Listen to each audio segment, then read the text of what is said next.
I'm trying to get this all set up, guys. I'm sorry. Okay, guys. No worries. Welcome Shit, to it's the all good, bro. Go ahead. You good?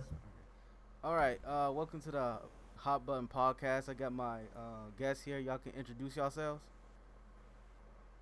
All right, let me go ahead and go first. You know what I'm saying? It's your boy, Lord Jermaine. Uh huh. Yeah, I don't do YouTube just yet, but shit, I'm about to real soon. But shit, I'm just here for entertainment, man. I'm just chilling, bro. Appreciate it. Okay. Prince Wizard. Uh, I ain't got nothing to show. And ain't nobody got shit in this house. Oh shit, hold on. Before we do this, is there any regulation or rules or anything on this podcast that I maybe can't say or like, you know what I'm saying? Just no racial slurs. That's all. No All racial right. slurs? Yeah.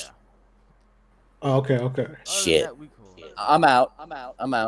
All right. So yeah. What you mean? What you mean, like ER or with the A at the end? You know what I'm saying? No, it's just as long as you keep it cool, we good. It's like, Yeah, yeah, yeah, yeah, yeah. All Yeah. right, all right. all right. So if I say fuck, that's all cool, Yeah. Oh, hold on. right? We got All we right. got Sam Ren fan in the chat. How you doing, fam? Good, good. Oh, Okay. Looks like we can get started. I know that I have a guest here, Riona, or you can know her as Haruka Black. The main reason why she's not talking is because she's deaf. So it kind of looks like I'm gonna have to work on getting closed captions here. But you're more than free to welcome, or if somebody can talk about, if somebody can go in the chat and talk about what we talking about, that'd be all cool. So yeah, I um, just yeah, I just What's want the to link? point that out. What's the link, brother? The link, uh, Yeah, the link for your what? YouTube. Oh my, oh shoot. Yeah, this is Black Sage D here. I've been so busy promoting other people's shit, I didn't get mine. My link, Yep. um, my name is Black Sage D here, and my YouTube channel is basically Black D Gamer or Black Sage D here. Yeah, it's Black D Gamer. I'm sorry. So yeah, my YouTube channel is talking about mostly just current events, gaming, topics and whatnot. So if you guys want to sit here and get like no BS talk about all the latest things regarding entertainment and pop culture and current events, then you come here. I'm not gonna tiptoe around words. I'm not gonna censor things. I'm just gonna say whatever's on my mind. So yeah, you can come check this channel out. So about today's podcast, we're gonna be talking about PlayStation 5 rumors, uh, reset era harassing translators.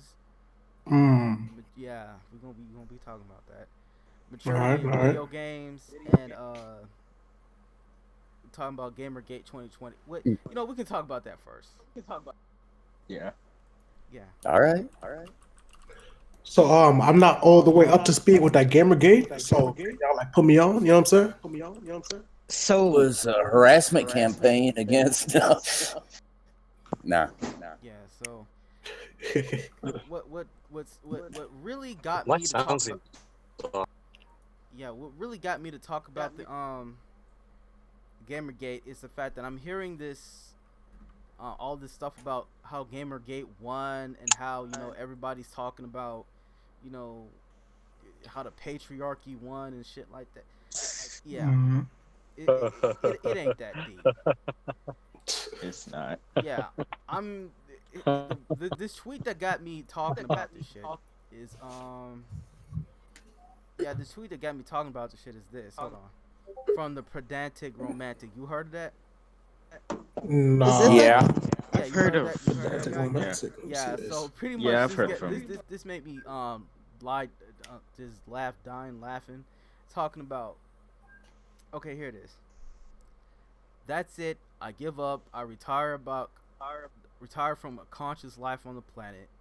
I believe that we're still talking about Gamergate in 2020. I can't believe that we're citing blatant smokescreen lies from 6 years ago, and that those lies are still serving their intended functions. The root of all rabid hatred of feminists and SJWs that infest that infests so many thousands of people is a brain weed as a brainweed is that their delusionally warped perception of these events, and that weed has been so well nourished by an endless feed of propaganda that it's become impossible to uproot. The ultra rich, the have won. The revolution is dead. The revolution. Oh God.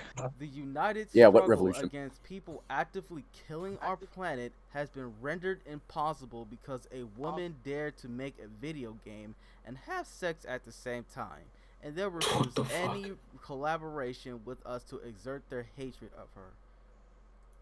That's ridiculous. Yeah, Mm. y'all take the stage on that. That sounds like a bunch of word salad,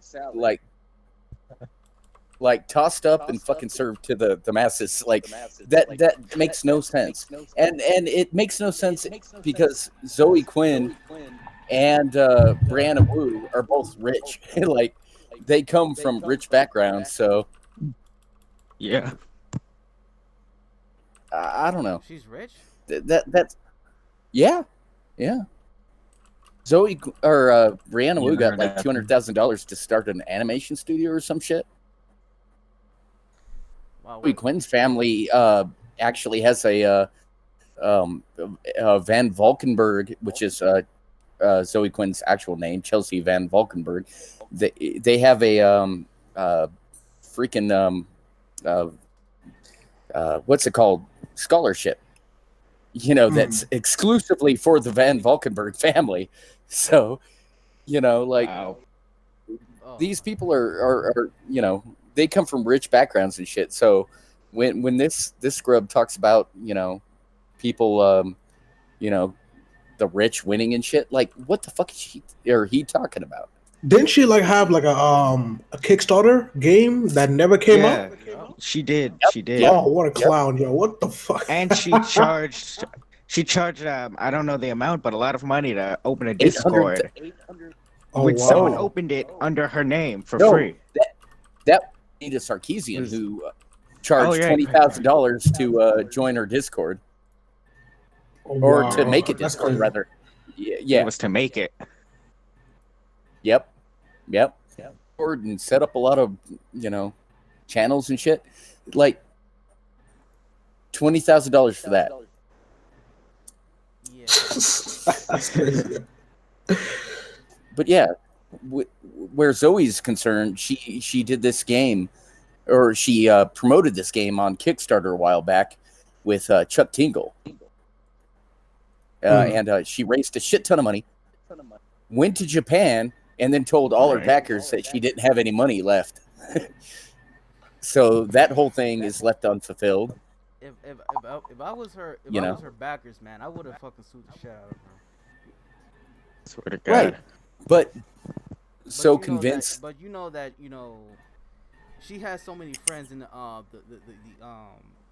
leftist side of the game industry that nobody's willing to call her out. Mm-hmm. And that's where GamerGate happened. That's pretty much what happened. It's like these people are unwilling to call out bad actors on their side, and then they talk about how they're trying to call truth to power and shit like that. They don't want to call out their friends and buddies, and that most of them have friends in the game industry working on games as it is, at least in the West. Mm-hmm.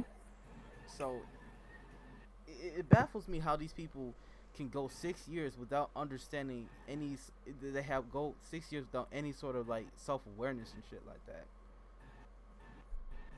For a lot of these people, GamerGate is a convenient boogeyman. It's something that they can blame on everything from Trump to World War III to whatever, So it doesn't. The actual facts of the matter they don't matter to them. They don't care about that shit. They just care about framing it as like the worst thing that happened since fucking Hitler. So, And the crazy thing 4chan. is, 4chan. The crazy thing is, Trump, like, ever since Trump got elected, things actually gotten like better. Yeah. In like what way? In what way? Well, the economy is doing pretty well. But gaming's Oh, worse. I thought you meant like within the gaming industry. Okay, I see what you're saying. Yeah, it's like overall, like Trump's actually a pretty decent president. In terms of But for like Yeah. like gaming, in terms of gaming, it seems worse to me. Like all the Yeah. Yeah. yeah, Things with have gaming, gotten well objectively worse. that's because it's not really because of Trump, but because these leftists having like an extreme reaction to him. Yeah, yeah. yeah, Well, that's right. it's gotten worse because these people have been allowed to run slipshod all over the fucking industry and shit. So when they say something sexist, they're being pressured into conforming to leftist standards these days. So or far left standards or SJW standards, whatever you want to call it. You know, Yeah, so you know, so they're like Mass Effect Andromeda, for example, is a game that, well, I think that had a lot of actual SJWs on the team. Like I You mean might be Andromeda? mistaken, but like Rami Ishmael, for example, Oh, who's that Rami racist Israel. guy, the guy who was racist against the white dudes. I think it was. yes, yeah, Yeah. yeah, yeah, I never heard and of it. and so like, yeah, yo, God, consider yourself blessed.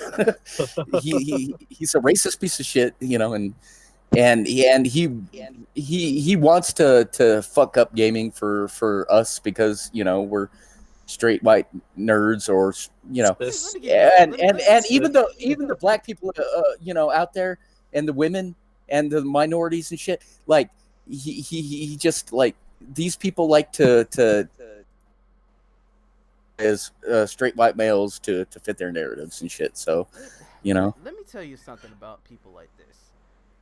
I usually Mhm. find it funny that these people are the main ones championing, being an ally to different demographics and marginalized communities, but they don't really understand that. Yep.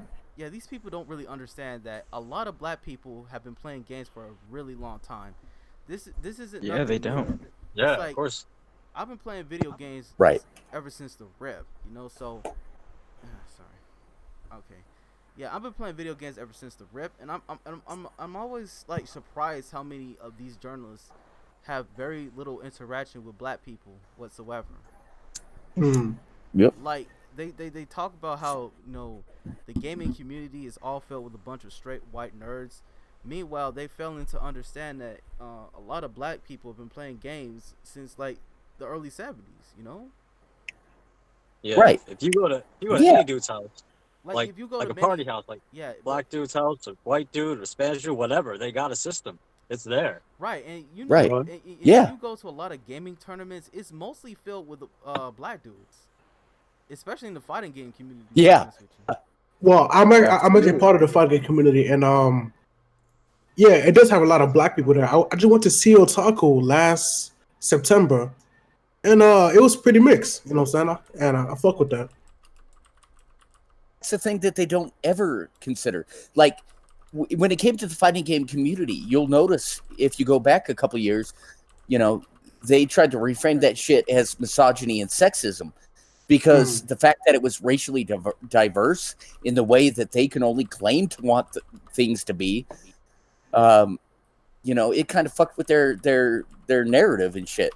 So they shifted, to accusing the fighting game community of being sexist and misogynist and shit like that. That is their tactic. Anytime somebody comes to the forefront that is inconvenient to their narrative, they erase those people. Those people don't exist, and then they shift the narrative to sexism and whatnot. And that all has roots back in GamerGate. Was As at far it? as Yeah. my bro, go ahead, go ahead, bro. I was going to say, it was GamerGate at its core was just like, people who had for, a decade prior, watched, journalists take trips, get swag, fucking give, and stuff that was like kind of ethically, a little shady, you know, it all culminated with Nathan Grayson being friends with Zoe Quinn and writing favorable articles about her without disclosing the fact that he was friends with her. You know, he didn't fuck her for reviews, or she didn't fuck him for reviews, as it's claimed. But they were friends. They were tight, and they, you know, and so like, and that concern became, reframed as misogyny and racism and all that shit, to discredit it. And that has been their tactic, for the last 6 years since. And That okay, that one angry gamer guy. God, Is he oh, one of William them? Usher. William Usher is he's the bizarro world version of these SJW journalists. Seems yeah, like he is fucking nuts, is what he is. He has taken, he took. I mean, at a point, eventually GamerGate did become against fighting this shit because, they were straight up like, well, Anita Sarkeesian is the perfect example. She was trying to pressure, ground zero. right? She was trying to pressure developers into conforming to her standards, And guess which what? is you can't. And guess what? It's Yeah. like most of the developers that did try to do what she said, they bet their games basically tanked. In fact, Yeah. Andromeda She is the a great visual- example of that. She is the angel of death. Okay. Did you guys know? Hold Sorry. on for a minute. I'm trying to Yeah. So Haruka Black said that y'all know who she is. Yeah, she's Nah, pretty I cool. don't, I see her on actually. Twitter, yeah. Yeah. Yep. Well, she's deaf, so I'm trying to speak for her. Oh, okay. Yeah. So so I told Gotcha. her about this, right? And she's basically talking about how Asian people are basically being ignored and all this. They say that gaming is only just for straight white men. Yeah. It's like they forget that literally the half of the other half of the world is basically making some of the best games on the planet right now. It's like Yep, Japan. Yep. Japan especially, yeah. Oh, Mhm. Yeah, And they get Actually- and Haruko Black is Korean, and she's basically getting ignored and pushed away because they have a specific stereotype and narrative they want to push. So Asian they also games say are that bad. yeah, and they say that all these skeezy ridiculous art. She said that all those skeezy ridiculous articles about how gaming isn't just for men anymore, and how the left pushed this insanity, ignoring decades of gaming being for everyone, and these media types were shadow boxing a stereotype they themselves created as an insult. So sorry, Yep. shout out to Haruka Black. I know she can't Yeah. speak, so I'm trying to speak for her. Yeah. yeah, Appreciated. yeah. That makes sense. I mean, that's facts. A lot of times, we're like in our own little bubble, and Japan seems to get overshadowed by these big budget AAA games. But yeah, that's facts though. Notice how most of the vitriol that comes out of the journalism these days is directed to Japanese development. Like 2B from Near Automata, and shit like that. Oh, it's too sexy. You can look at her ass and shit. Okay. Okay. What type of dude do you have to be to see some ass and be like, ew? Like, come on, fam. Oh my Right. god! Oh my god! I Well, I remember know, this. what the I fuck, remember dude? this one tweet I saw earlier this week, talking about that male feminist ally. What's it called Matt T's or whatnot. Oh, that fucking Yep. guy. That yeah. fucking Yep. guy, listen. That fucking retard over there is whining about a 30-year-old woman getting her leg signed by Yep. a 40-year-old game developer, and talking about it's skeevy as fuck. It's like, dude, And it's he's like, not only what- whining about it, but like what? he's telling Yoko Taro that he shouldn't have done it. Oh my god! It's like, Known better. first off, it's like she asked for it. She consented. It's you know what I'm reminded of? That Dolby Johnson, like that Blue Bear character, that Blue Bear comic book about the male Andrew feminist- Dobson Yeah, that Andrew Dobson guy. It's like girl thing you where don't- he was it's like you're trying to take offense from someone who didn't even ask for it. Like they didn't ask for any help. It's like, right. I got all these. She would. Yeah. It's like you got all these male allies talking about, how men are being misogynistic and rapists and whatnot. It's like, dude, you do know that there's a lot of women who work on these type of video games, right? Mm-hmm. Yeah. You do know Yeah. that a lot of women, they weren't forced to dress up as these characters. They weren't forced to do half of these things. Yep. And You know what that Yep. reminds me of, bro? Eh, right, what? At because like at E3 and whatever like that, Microsoft usually has these parties where they would invite women yep. dancers. You know what I'm saying? And they would attack the women dancers Mm-hmm. who are making a living doing what they love, dancing. You know what I'm saying? So Yep. it's like, how can you have a problem with that? Like, is that not women empowerment It or whatever works. like that? What we It Yep. goes back and forth And that every bitching. time. Like, which is it? Yep. Actually, why booth babes were banned from E3? Like, And as a result, Exactly. E3 is pretty much on its last legs, man.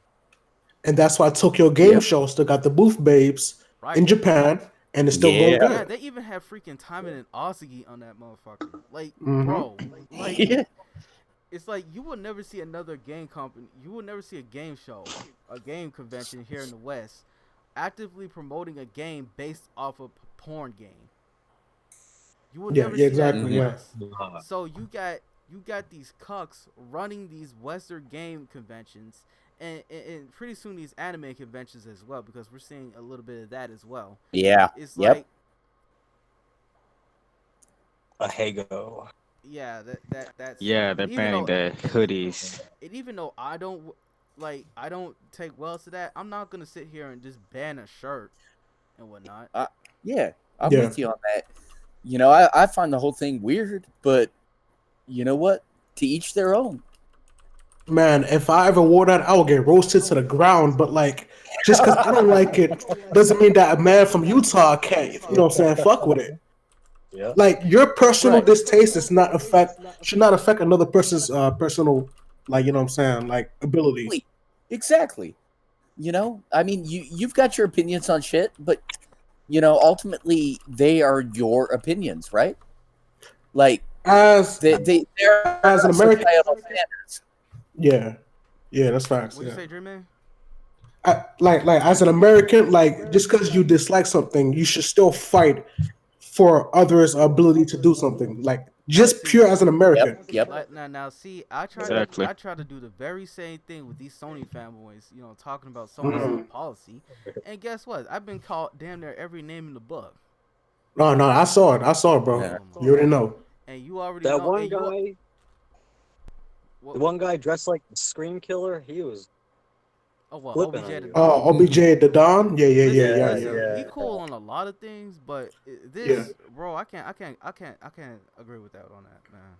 It's bro. It's like sometimes you be arguing things with people who don't even watch anime, bro. So it's like you kind of talking to a brick wall. You know what I'm saying? Like these dudes don't already watch anime, bro. So it's kind of tough. Right, but at the same time, though, it's like as a gamer, you got to defend your hobby with anything. Oh, that's with facts. anything necessary. It's like Yeah. regardless if you Yeah. don't watch it. Like, Yeah. listen, I know that this stuff is meant for a niche audience.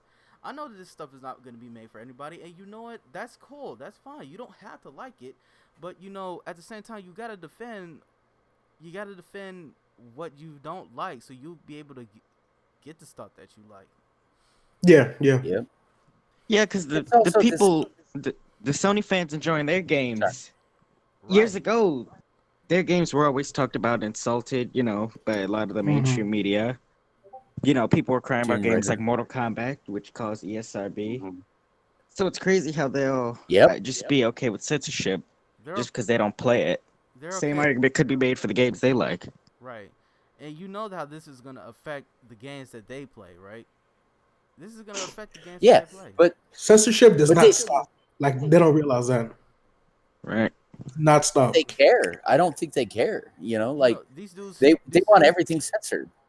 They don't care yet, Exactly. but they will. Yeah, they Well, will yeah. when it comes to their stuff, because it's like with these Sony dudes, man. It's like, and here's the thing, I used to be a massive PlayStation fanboy. It's like, and I still am to some respects, but I refuse to. Sure. I refuse to buy a PlayStation 5 until they reverse this stupid policy.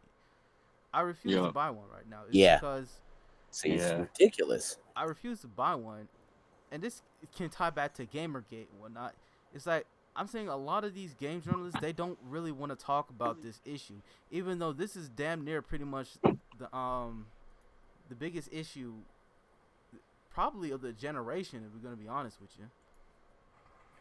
And Yeah. Well, they censorship on a wide level though, so that's why they don't care. You know, it's been censoring their games this generation, and may just well do that the next. They don't give a fuck because, to their minds, that's success. yep, and Care if the games they play are. yeah, y'all saw that little debate I had with Dan Stapleton on my own account. Yeah, this guy's Dan Stapleton. that guy was a journalist at IGN, and he's basically damage controlling for that shit. So you already Oh no! I saw that. I did see that. You Okay. already know how the gaming media is. It's like they're not gonna speak for us anymore. These people don't care. Oh. They don't give a damn. I remember that dialogue you had with him. Yep. That guy. So, Well, it's one of those on things, Reddit. bro. Like, yeah, it's one of those things. Like, Sony has to notice the damage before they even think about it, bro, which is difficult. Yeah, and okay, yeah, and it's just that they still got time to change this around. It's not too late. Mhm. It's just that, ultimately I just can't I can't stand behind a company that does that. No. Yeah. See, got I'm problems. gonna still get my Well, PS5 day one, but like, I'm not finna buy my games on that no more. You know what I'm saying? It's like, I don't know. It's I like, already have a how do you combat this exactly? Like, do we make them go out of business? That's not really possible. Sony's like too big. yeah, they're too Yeah. big. So but we at the hit them where it hurts, with the Japanese profit margin becoming lower. right, and exactly. Right. You Right. either buy. So if you're Games- a fan of these anime games, you either had to buy them on the Switch or you had to buy them on PC. Yes, exactly, Mhm. Or even, exactly. Or even You can buy get those an while- Xbox. Even if you got one. If you Yeah. Yeah. Hold on. Here's So the I started games buying my shit on PC. I heard Omega Labyrinth was like 3 times better sales on the Switch than the Sony. Yep. A word? That's perfect. See, that's Yeah. what they I think get, it's all dumb about- fucks. Yeah. I think it sold about like 900 copies on the Switch and only 1,000 on the PS4. Damn. And I Okay. think it just released on the PC just recently. Yeah. That's perfect. People are gonna go where their games aren't censored. That's it. Right. And it's like, And they should. yeah, here's the debate I had with him. You can check it out in the general chat. Yeah, that's it. So yeah, man, it's like with GamerGate 2020. It's like GamerGate being talked about in 2020, man. You had a whole bunch of these dudes out here trying to damage control for every little thing that these corporations do, and then these journalists are trying to bully these developers into, making games into their like propaganda arm, the game industry in their propaganda arm, and so far Yep. it's not really working. It's like, I think video games are the last industry to really hold strong against this stuff. It's Yeah, that's pretty accurate.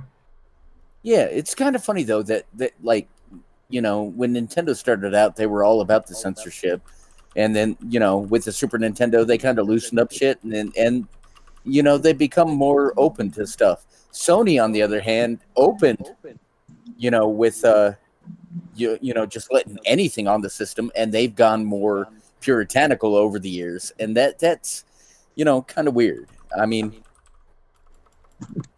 Yeah, I wonder how much of that is journalists fucking with their shit. well, I think it has more to do with the fact that how these journalists are cultivating an atmosphere where, game developers are not comfortable making the games they want anymore. That everything has to be for everybody, or else, Yeah. you're an ableist, you're a homophobe, you're this and that. And it's like game developers are too scared to do anything or say anything anymore. Yeah.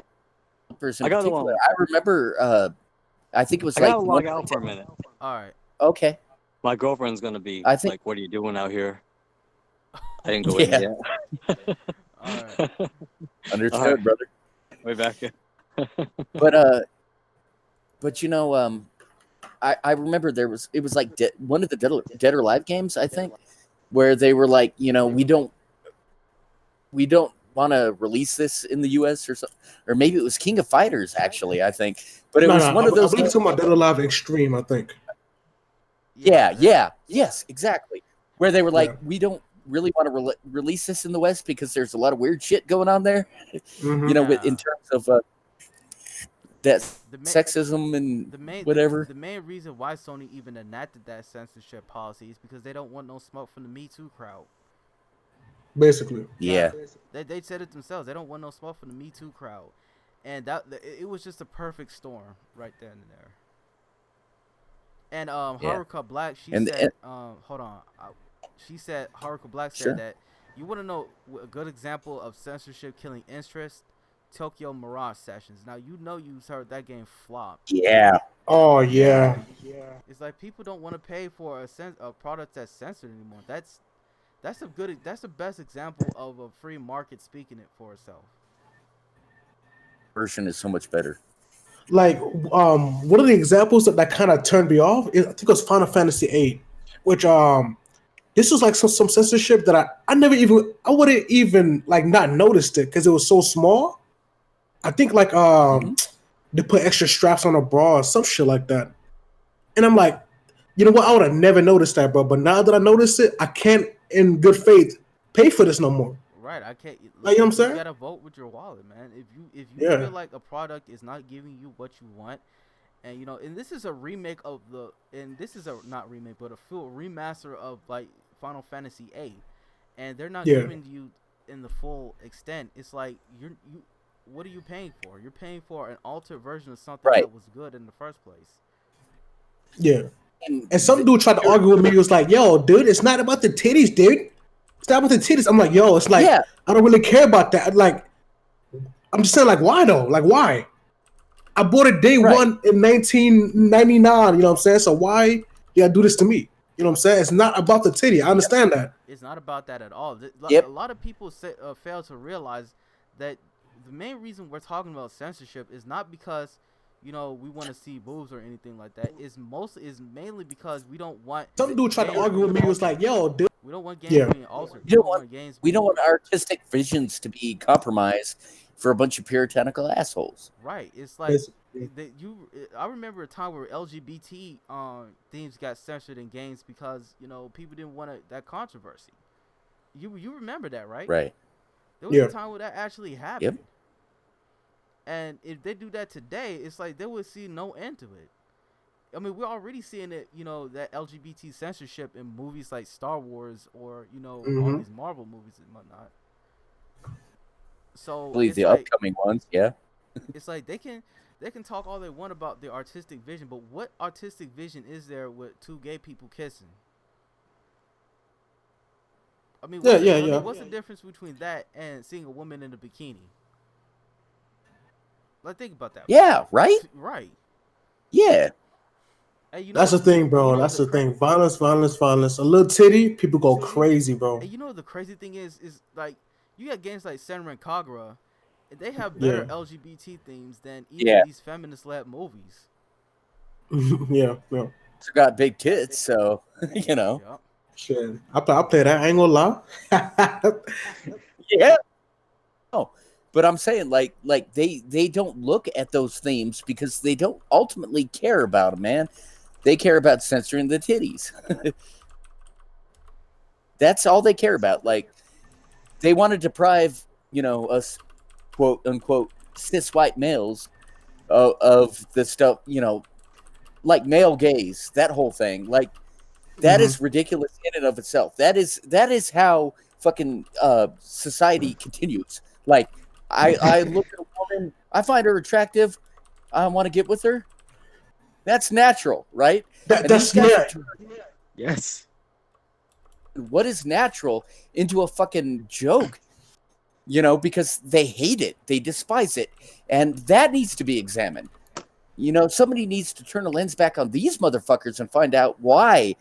The fact that they hate, people who are straight and shit, like, why they find us so repulsive, This is a deep American issue, bro. Because like when I was a kid, You know, I could watch movies like Terminator and RoboCop all day. These are violent ass movies.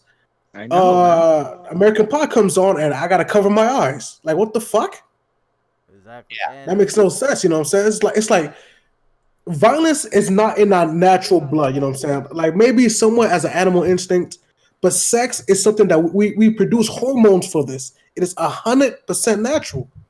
But yet our society frowns upon this thing, which makes no sense that something natural to our fucking being is rejected, yet insane violence is Well, like in glorified. Western society, yeah. What a lot of people Yeah. don't understand is that nudity and sexuality is, especially nudity is not does not correlate to sexuality. You know, Yeah. in Japanese culture, especially, it's like the nude form is pretty much the highest sense of purity out there. It's like that's Mm-hmm. literally purity in its full form. You know, you got a whole lot of people taking baths with each other. You know, you got families Yeah. taking baths with each other. You know, in the full nude, and nobody thinks twice about it. You I know, mean, you got just look at Brazil with these little peacock dance parties or whatever the hell they be doing down there. Like look at Brazil. They seem to be doing just fine down there. So why can't we like be more lenient over here? You know what I'm saying? Like incorporate. it's Like we need to look at other countries and look like, well, yo, they're doing just fine. it's mostly for religious reasons. You know. Oh yeah, that's facts. Yeah. And That's facts. what Haruka Black is saying right now is that there's also a huge what she's saying. There's also a huge amount of hypocrisy. Western games have sex scenes and violence and all of it, but because woke skulls with press badges don't smear those stuff, only brought over with the characters who aren't ugly as sin get hit. And woke skulls always try to defend as American standards are different, while standing Game of Thrones with full nudity, sex, and violence in it. Zero censorship is demanded by the press. Facts. That's what she said. That's fact. That's facts. That's facts. Yo, I be having some friends because you know I'm a huge anime head. I be having friends and shit. Like, let's say I watch Killer Kill or something like that, and you know, like Killer Kill is very you know what I'm saying, risque. You know what I'm saying? Right. So they see the titties and you know they be like, ew, like come on man, Jermaine, you watch this, dude? You know what I'm saying? Like, how can you watch this? And then I'll be like, yo, didn't you just watch the last season of Game of Thrones where it's like these little midget porn and Right. incest and all this other, you know what I'm saying? Like, how can you talk? And you know what the crazy thing is? The Yeah. PlayStation actively promotes Game of Thrones. Yeah. They actively promote Game of Thrones. But as soon as Senran and Kagura, a game where literally all you do is see girls in their bikinis, they're basically like full on like fascists at that point. It's like, what the hell? It's like you can literally blow a dude's head off in a video game. You can use a shotgun, blow their brain straight loose, but the moment you see a girl in a bikini squirting water guns at each other, all of a sudden now that needs to be censored. Man, I'm not Look, man. Want to know another example? My brother watches Big Mouth, but Oh, he God. struggled to watch through Fire Force. Like, you know what I'm saying? Like, that's crazy to me. That is crazy, man. Big Mouth is. Listen, That's- From what I heard Stuff. from people who watched it, it's actually funny, but I I had don't to know. see the humor in seeing disturbing sex jokes with kids. Me too, man. It's weird, and it's not even anime weird. It's a little bit beyond that. Like at least- I've at grown least up with watching Japan. Family Guy and American Dad, but yeah, me too. Yeah. that's a whole different level of I don't know what. Like if you guys watch South Park, you know that all the jokes in there are actually planned. You know the jokes Yes. have to Right. exactly the jokes are actually written like I think a week before the show even airs, but pretty much at least with South Park, it's like it's written by people who are actually talented. With It's Big- tasteful, is what right. you're saying. It's not so far as tasteful. It's more as if there's a point to every joke. Okay. Yeah, in order to do something of that caliber, you have to have a point. And so far, at least with South Park in this season, they've been absolutely fucking spot on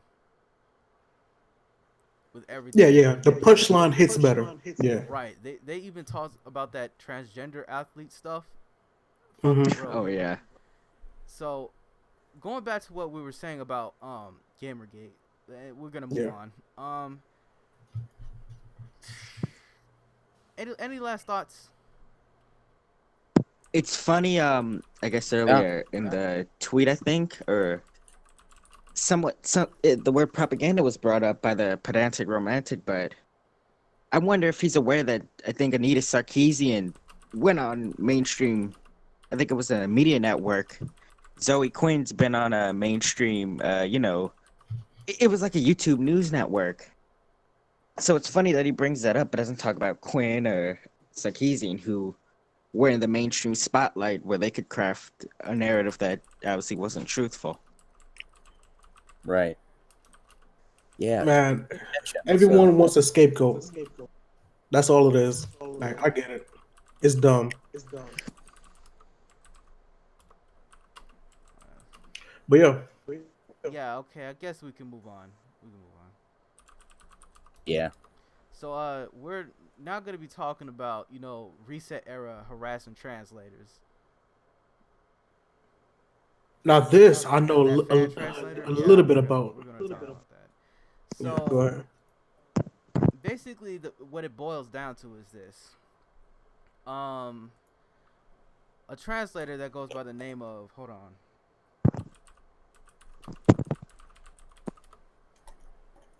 Yeah, so hold on. Let me get this link up. Okay, so a translator by the name of, oh, they're not saying his name. Okay, so a translator has abandoned 4 years of work on an English translation of Gambari Goemon 3. You ever heard of Goemon? Yep. That sounds familiar. I ain't gonna lie. Nah. Yeah, I've heard of it, but what I've heard is that it's pretty much on the level of, it's basically a South Park version of Legend of Zelda, pretty much. Okay. Well, kind of. Yeah, Kind of. yeah. It's a game that plays off of old Japanese lore and shit like that, and makes it lampoons that and stuff. Yeah. So I've only seen the N64 game, but I've yet to see Goemon make a return. So Okay. basically, the gist of the issue is a fan translator translated Goemon 3 to be exact, and the dialogue pretty much says, "Actually, I'm a tranny. What should I tell the boyfriend the truth?" And when you heard that the word tranny, and that's an actual direct translation from what they said, and the alphabet community went nuts over it. Man. Yeah, What year did this game come out? I think 1994. Wow. So wait, they went berserk over that, but like, in which type of way? Was they offended that it said tranny to begin with, or Yeah. that they changed it from tranny? Yeah, they basically said, actually, they basically got offended over the word tranny, even though that was what the game developers wrote. That's not what the translators put in, but it didn't matter because their feelings got hurt, and they harassed this poor dude into basically abandoning the project. Now, what it got the absolute direct translation of that phrase,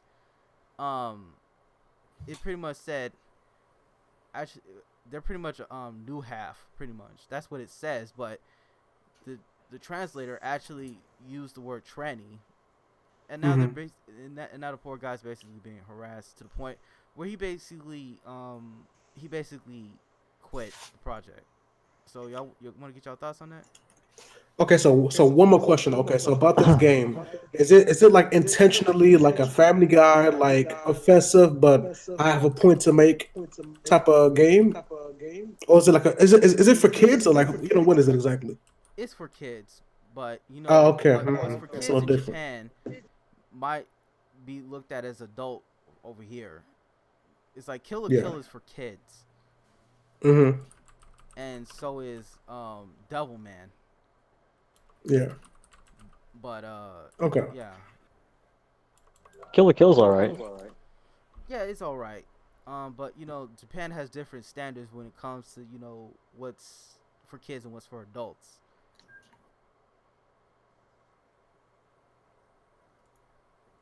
I think it got a M rating here. Mm. an M rating? That got an M rating? I believe so. Yeah, In America or like Japan? America. Okay. Yeah, because the character does spend a lot of time, like, flashing her tits and ass and stuff, which is Yeah. perfectly fine. But apparently, you can show a lot of people killing. Well, to be fair, I was going to say you kill a lot of people and have it come in at a teen rating, but Yeah, that's not fair. Yeah, Haruka Black said that she got screamed at for 48 hours by communists and furries over that.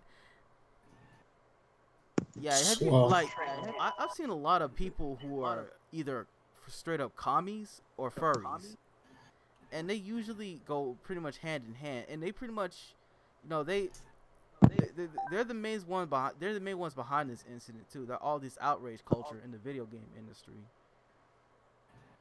So yeah. I don't understand why communism is so damn popular these days. College. As far as I can tell, communism has never worked. Yep. So that's kind of weird. Yeah.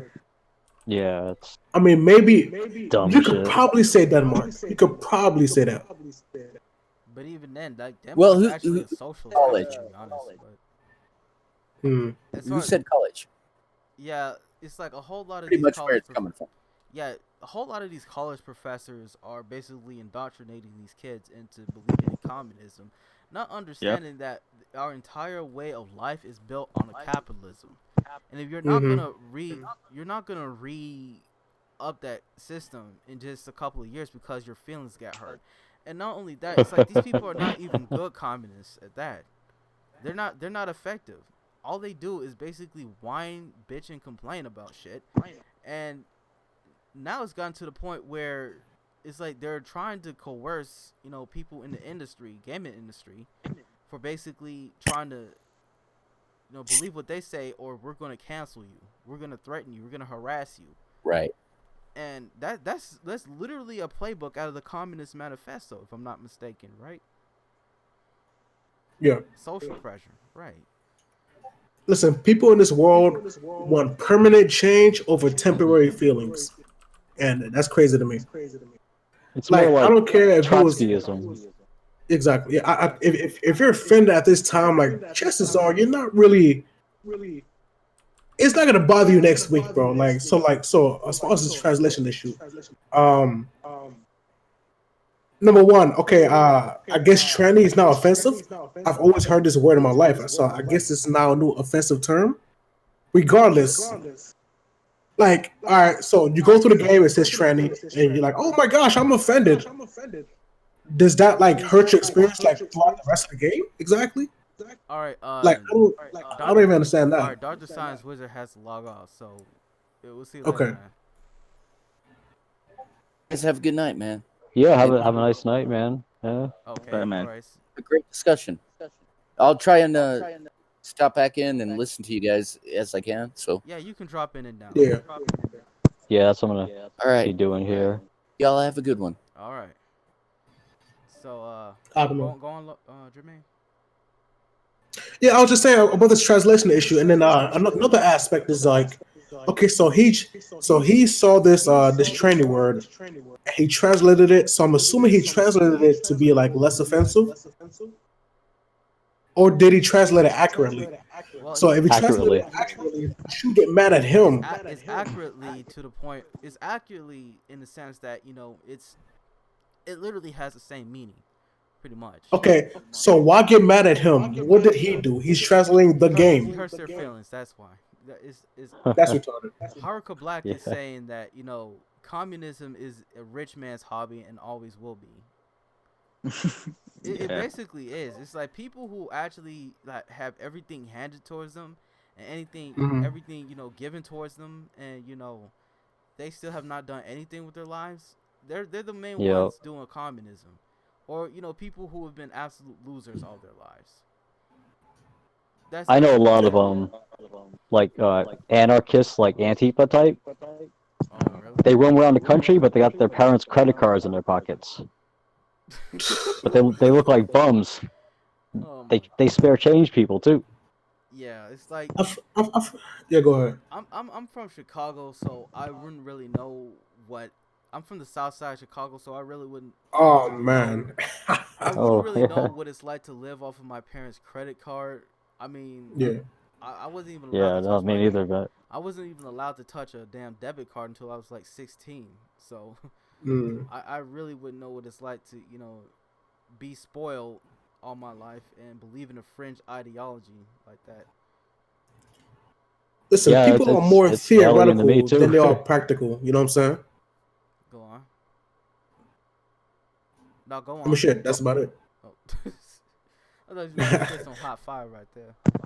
I mean, it's like this applies to everything. Like I don't know, man. Like people just want things handed to them.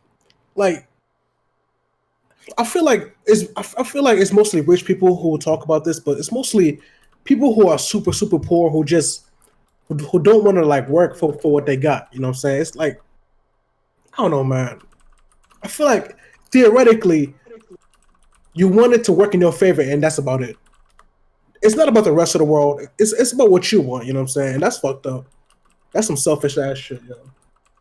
Yeah, and here's the thing. It's like it's not enough that they demand everything that they want from other people. Now they're trying to actively usurp and change the way we do things, the way game Hmm. developers do things, just because they don't want their feelings being hurt. Exactly. They need. It's like, Yeah, and I guess the thing they need, right? What they don't get about communism is everything was equally crap, and that's crap, where they yeah, want to head to. garbage. That's why communism's failed. Everyone's equally Hmm. poor, except for the champagne socialists Yeah, on top, yeah, who are the rich. You know, like these people who are complaining. They're rich. They're like the guys up top, but they want to tell everyone how should act hold on, in society when you're really botting it's out. for their benefit. You're botting out, man. Am I? Yeah. A little bit, a little bit. Uh-oh. Okay. But I thought it was my crappy Wi-Fi. Yeah, everybody has crappy Wi-Fi in America. You Comcast for the win. Hell no. yeah. I got a Frontier. Oh Y'all ever man, heard my of that? condolences. Yeah, My condolences, bro. That's right. So Southern Connecticut. yeah. So go on. Oh, so what I was saying was that like crap, I kind of lost my place. They want they're always saying how it's like they want everything to in society. They think that communism is the best thing when really it's for their benefit. It's so they could be at the ones at the top who are rich while everyone at the bottom Yeah. struggling. Yeah. They have it hard. They're not living. You see all these articles talking about they want you to eat bugs, live in pods and shit like that. Right. It's like What the San fuck? Francisco. Look who's pushing it though. Not everybody lives in San Francisco, people. It's like Right. you Yeah. can actually live in places where there's actually rent control. Yeah, yeah. Like I live in Illinois, and we pretty much damn near get Section 8 on lock. So Rent's pretty high here where in you at? Connecticut. Oh, Connecticut. Connecticut, Southern Connecticut. Yeah. Pretty much Illinois is where rent is actually pretty decent around here. It's like you can get a studio apartment for like $500-$600 a month. I pay $820. $820. Yeah. For a studio apartment. Yeah, pretty much. It's a big one, but yeah. Yeah. Chicago, Illinois has got some pretty decent rent control. I'm not gonna lie, but so I have no. Yeah, I'm need- starting to look. Yeah, you might as well come to the Midwest or to the South. That's where everything's pretty cheap. I used to live in Normal, Illinois. Normal Illinois. Yep. The place Normal or. The town was called Normal, Illinois. Yeah, that's what I'm talking about. I actually heard of Adult Swim talking about. No, that's China. Okay, but China, Illinois. Yeah. Shit, I used to live in New York for like a vast majority of my life, and like that shit's expensive. So yeah. Yeah, I'm near New York. Yeah, that's part of the it's reason. expensive. That's part of the reason why you don't see all this liberal shit happening in Chicago. It's like we're pretty normal for the most part. And well, as Yeah. normal as we can be. It's still liberal, but it's still like freaking normal. But Yeah. going back to what I was saying, coming full circle, it's like these communist dudes, they want to act. These communist dudes, they and it's usually people from Reset era that are doing this shit. And I'm really starting to get pissed off at the stuff they're doing because they're harassing people for basically doing the most non-offensive things ever to normal people. You know. You know, this whole harassment thingy with like even within the anime community, like, okay, I get taking offense, but why do you gotta take it to them like personally as if they're at fault? That's what bugs me the most. Like, I know, why right? can't people be offended in silence? It's almost like they feel the need to have to speak up or to be a martyr for like the rest of the community or whatever the fuck like that. Hero. I despise that shit, dog. So this dude, especially recent era, right? I heard a lot of shady things about that website. So them dudes a little weird over there. So basically, they're being Them of accused all of running people a to harass people. yeah, they're basically accused of running a pedophile ring over there. That's what I heard too. What? Damn, that's fucked up. Yep.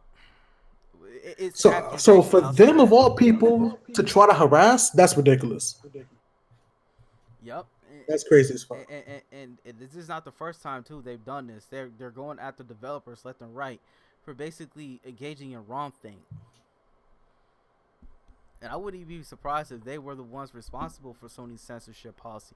That's what I don't understand is why all these game developers listen to Reset Era when they know they're complete lunatics.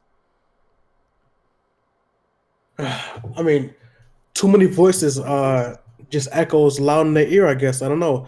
If enough people complain, a lot of times people break. You know what I'm saying? Even if it's dumb complaints, if it's retarded complaints, and even if it's from retarded people like Reset Era, I guess if you're loud enough, people will listen to you, and that's what's scary about the internet and Twitter specifically. I could be wrong about this, but I heard a lot of gaming journalists on Reset Era too. Not just that, not just gaming journalists, but a whole lot of these gaming personalities like Hardcore Gaming and Game Explain, even though I think he just left.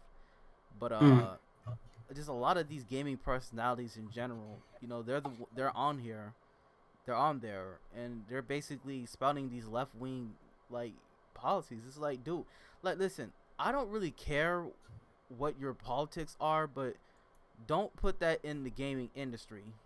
And Facts. And definitely don't put that within, you know, the games you're making. So it's like with Reset Era and it's about.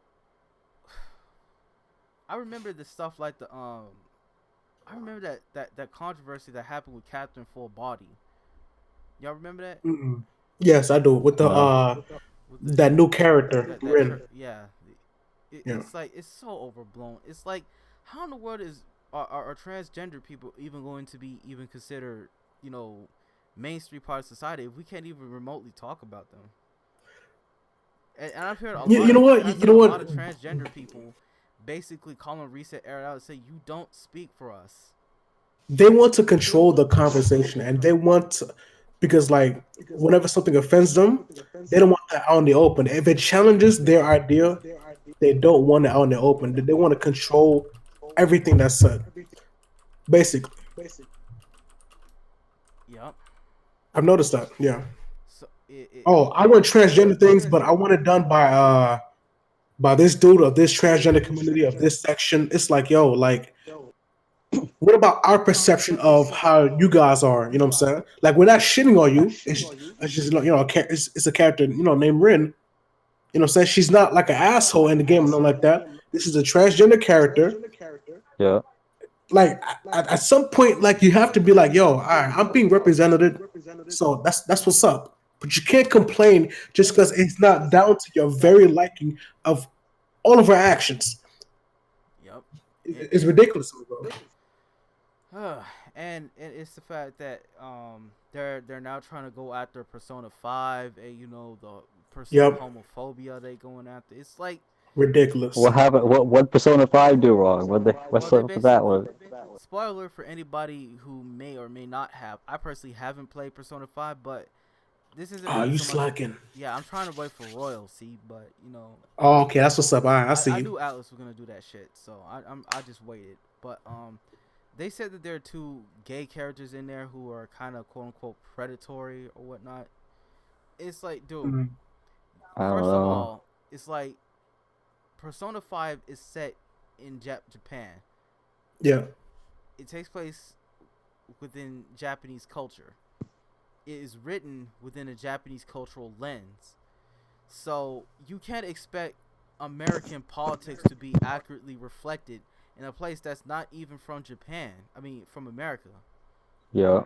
And furthermore, it's like, is the gay community that fragile that they cannot talk about? They can't even poke fun at themselves. It's like I've seen a whole lot of people crack jokes about the black community and stuff like that, and we crack jokes about ourselves too, right? Mm-hmm. Right. But as soon Yeah. as you make fun of an alphabet person, you start catching hell from everybody. Mm-hmm. You can make every joke but a gay one. Yep. That's the thing. They want equality, like but it. then it's like, don't make fun of Yep. us, but everyone else can be. I think Arsenio No, Hall. everyone. I think Arsenio Hall said it the best. It's like you can make all these jokes about, black people and stuff like that, but the moment you say something about a gay person, you'll never hear the end of it. Mm-hmm. Yeah. I think, Dave Chappelle what was got the canceled. comedian? Yeah. Dave Chappelle? Yeah, Yeah. Dave Sticks and Chappelle got stones, yeah. roasted. Yeah, he was saying something about that. And- How he and- was and- allowed to say one word, but not, another. And that's the thing. Yeah. And Stupid. it's like Dave Chappelle's a black man. It's like he is a legit person of color.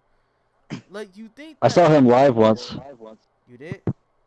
Oh yeah, I was crying, laughing the whole damn show. It was too That's good. what's up. That's what's up. Listen, Dave Chappelle. Listen, y'all haven't lived till you see his TV show. That shit is legendary. Yo, I hell have yeah, that. hell yeah. I have that DVD set, the old one from like 2004 or whatever. I Yeah. have that box set.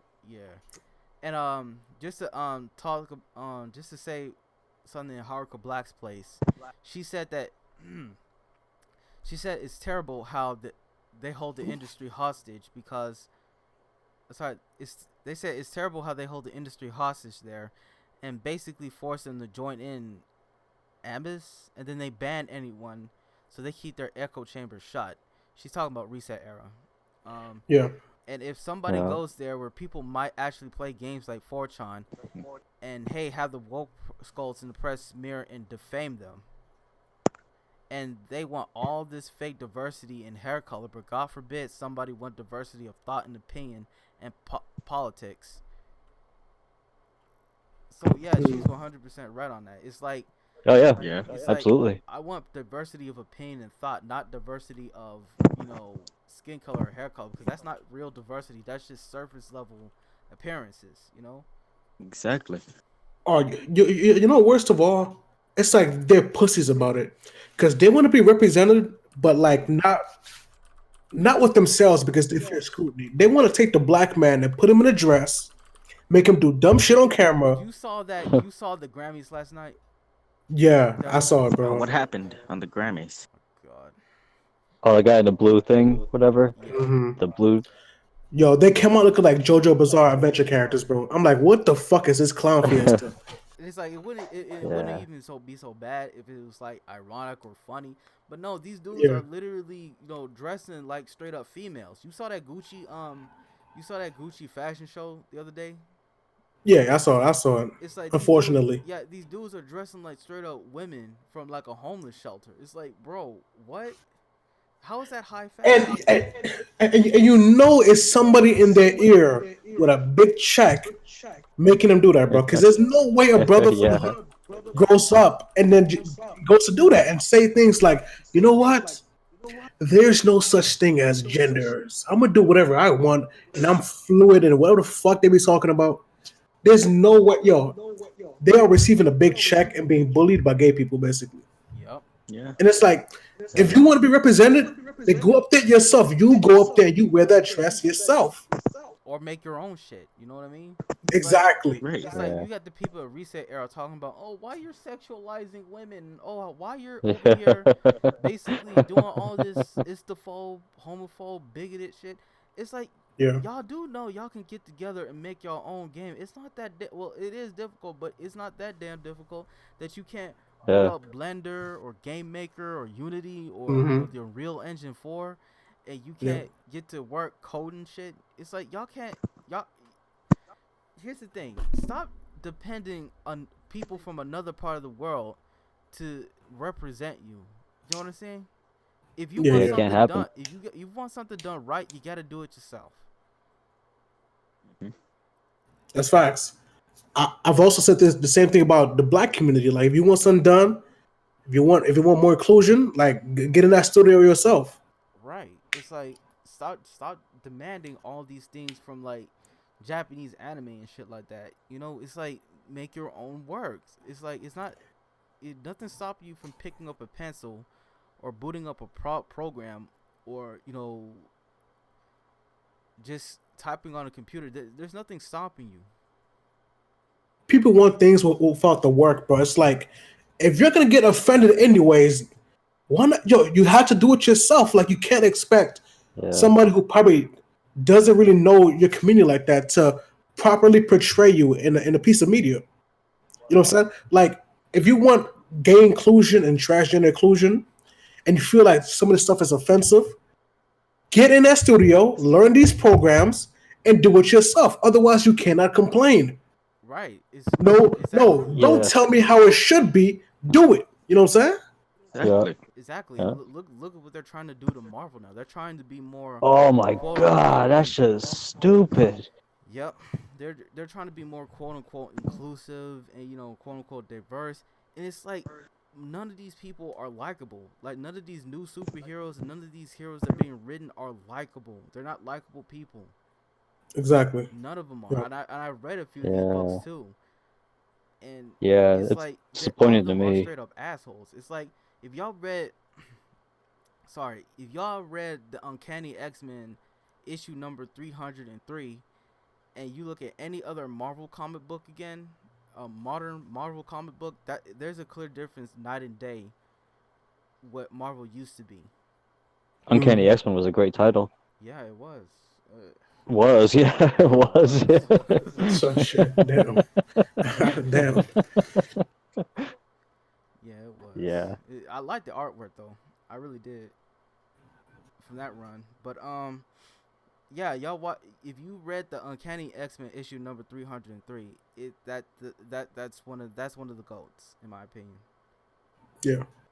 I'll have to check that one out. Yep. So I like those dudes who do Comicsgate because like they're rejecting the new narrative from Marvel, DC, whatever. right. They're doing their own thing. Like RGE, I think he's Rage making Loaded his own Yeah. comic, Yeah. Blade Devil. Yep. I gotta get him on this podcast one of these days, man. Yes. It's like, because he's doing exactly what I've been saying. It's like what I've been saying on Twitter all this time is this. You can't really complain too much about something, and then you're not willing to be that change. Like Lord Jermaine said, if you don't like something, make it yourself. If you want something done right, you gotta do it yourself. And Yeah, that's facts. ultimately, Yeah. we're at a point now that the consumer is about to take back their industry. Like, we live in a consumer-driven industry now, instead of a corporate one.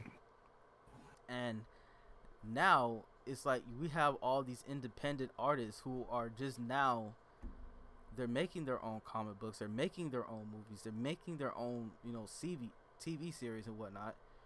And it's like we no longer need these bloated companies to give us entertainment. So ultimately, it's like it's a good thing that more people are taking their hobbies into people are taking their own hobbies into their hands and are now trying to do everything they can to save it from becoming, you know, lost. Because look at the game industry now. It's like, at least the Western game industry, they're basically cucking themselves just to appeal to a phantom audience and trying to run their business on Twitter. And it's like there's no real businessmen anymore in either the game industry or even the entertainment industry in general. There are no real businessmen anymore. You know, nobody's willing to, you know, have a backbone or a spine or stand up for themselves. Everything is just this bloated corporate this bloated corporate blob who is just they don't stand for anything. They're only gonna do what's best for what's right now. And it's like it used to be that all of these companies were ran by people who actually stuck by their convictions, and they don't anymore. Everything's so corporate now. Nobody You know wants. That's what who's gets the me best too. example of this, bro? Um, if you're a Sonic fan, you'll be aware of the game Sonic Mania. Sonic fans has been tired of Sonic games being shit for like basically the past decade, basically. So a Sonic fan himself, Christian Whitehead, he made his own video game, pitched it to Sega, and it's a huge success. This is a person who Yeah. took charge on his own, who's a huge fan of something, and Nice. basically re-showed Sega the blueprint. Like, yo, this is what Sonic was, and it can still be good if we do it right. You know what I'm saying? Somebody took it into their own hands, and that's what's up, bro. Right, and now That yeah, that works. and That's now good. and now and now Sonic Mania is pretty much that's pretty much one of the biggest selling Sonic games out there. Yep. It outsold the original trilogy combined. Oh Yeah, I get damn, that's that. what's up. Okay. Yeah, Huh. exactly. So Sonic Mania is pretty much one of their most popular properties. It would put Sonic back on the map because Sonic has been mostly kept afloat because of the memes. But Hmm. it's like you can only Yeah. coast by that for so much before you started losing the quality. And you see, and it took me a long time to admit this, but I don't think Sonic Forces was that very good. It had potential, but it just wasn't there. And Yeah. then you see the difference between Sonic Good. Forces and Sonic Mania, and the difference is crystal clear. It's like you get people who are fans who are way more knowledgeable of what Sonic is than the people who have been working on Sonic since its inception, or or a major corporation. It's like sometimes you need to go back to basics. Hmm. Like you look at say you look at most of these you look at Star Wars, right? That's the biggest example I'm gonna put. That's the biggest example I'm going to list. It's like Star Wars has been overtaken by corporate bloat. Yeah. It's like Yeah. everybody is so busy trying to be safe and be inclusive or whatnot, not trying to be offensive, not trying to, you know, exclude anybody, that they basically lost the heart and soul of what Star Wars used to be, to the point where the sequel trilogy has been a complete and utter mess. Oh yeah. So I mean, Han Solo was a rogue originally. He was like not exactly a good guy. You know what I mean? He was like a smuggler. You know, like right, and then and then Disney turned him into a little wuss. yeah, They neglected Mara Jade, who, and I've never read the novels. I couldn't get into them when I was younger. Only a few standalone ones, but Mara Jade she was a good female character from what I've read, That was Luke's wife. and they neglected her. That was Right. Luke's wife. That's the thing. Like that Yeah, was she was powerful from Yeah. what I've read. Mm. right, and that's goes exactly what I'm saying. It's like if you don't respect the fans, and if you don't like respect people who have brought this series to the place where it's at, if you don't respect like the fans who've been there since day one, it's like you're not gonna succeed very far. And that should be Disney Star Wars should be a case study. This should be taught in pretty much every business school, business class out there. It should be a case study of what happens when you alienate the original fan base of a certain property. Like that's literally a recipe for disaster. And Yeah. Haruka Black said something here. She said the era of the media and publishers being able to gatekeep and entirely is over. Anyone can pick up a coding or word processor and make whatever they want. Nobody's limited, but we're all seeing from the left and demand. Hold on, she kind of putting up a word salad here. But no one is limited. We all see from the left all we see from the left are demands what is already out there to suit their ideology. as if creative works are a zero-sum game, but it's not endless and voices are possible. I can look at Steam right now and see a ton of game dev tools with tutorials and support out there. And exactly what I said. It's like if you want something done, you got to do it Yeah. yourself. Yeah. I mean, Yeah. I couldn't do it personally, but other people can easily. I've downloaded a couple of programs myself and started getting to work, learning how to use it. I'm actually using Blender right now. Yeah, it's funny because like I went into school at first when I was 18 years old for game design. I did 2 years in that, and then eventually I discovered that I actually don't want to make games. I just fuck with it. So eventually I left, but like I still hold the skills that I've learned in class back then. Like if I wanted to, I could do something with it. That's pretty You know cool. what I'm Yeah. Yeah. That is cool. I tried last year, more so for a personal school project, an attempt at making a game. It didn't go well, but like the tools are there for a lot of Mhm. people. Like Yeah. it's hard, it takes work, but like you could have a plan, and especially with a lot of people who want to make their own games or are tired of the industry. You know, we need more people like that. There are people with ideas, people with skills. That's probably Yeah. the best thing for the gaming community, especially if more people were to reject, you know, things like Sony censorship. Consumers would actually get what they wanted, which is what always matters. Yeah, till this day, I still have a full-fledged copy of Unreal Engine 3 and Source 2. Oh, man. So, Oh man, that you taking me way back now. yeah. But yeah. So Yeah. basically, what goes down to this: the people at Reset Era are pretty much, they're pretty much cancerous to the gaming industry as a whole. And it's about time the gaming community basically rages a war against those assholes. I tried to join, but my email wouldn't work. I don't know. I was gonna troll them, but they wouldn't let me join. They'll ban your ass. They probably know what they're up to. You know, whatever happened to NeoGAF? Are they still up? Yeah, they're still up, and actually they're pretty much normal now. Oh, word. Okay. All the toxic people left and formed Reset Era. Nice guy. Oh, wow. Okay. I see. Yeah. So, any last words on this incident? Well, no, because I was gonna say like it's kind of sorry I'm eating something, but can you imagine like a board meeting at like one of these companies and they're like, oh wait, we better consult Twitter? Like what? That's stupid. You know? Like, like a Sony meeting, like Somewhere in the until we comment get section, it's gonna be a furry, bro. Give you all kinds of ideas, man. Yeah. Like, yo, Wait, chill. you said furries? A furry. Oh, boy. All right. So, It's just this is stupid. Like, oh, we better check with Twitter before we approve this game. You know what I mean? It's dumb. But yeah. okay. So. But no, this is a cool chat though. Yeah. So we can move on to maturity in video games. We move on to that. So I'm seeing a lot of PlayStation fanboys knock Nintendo and shit like that.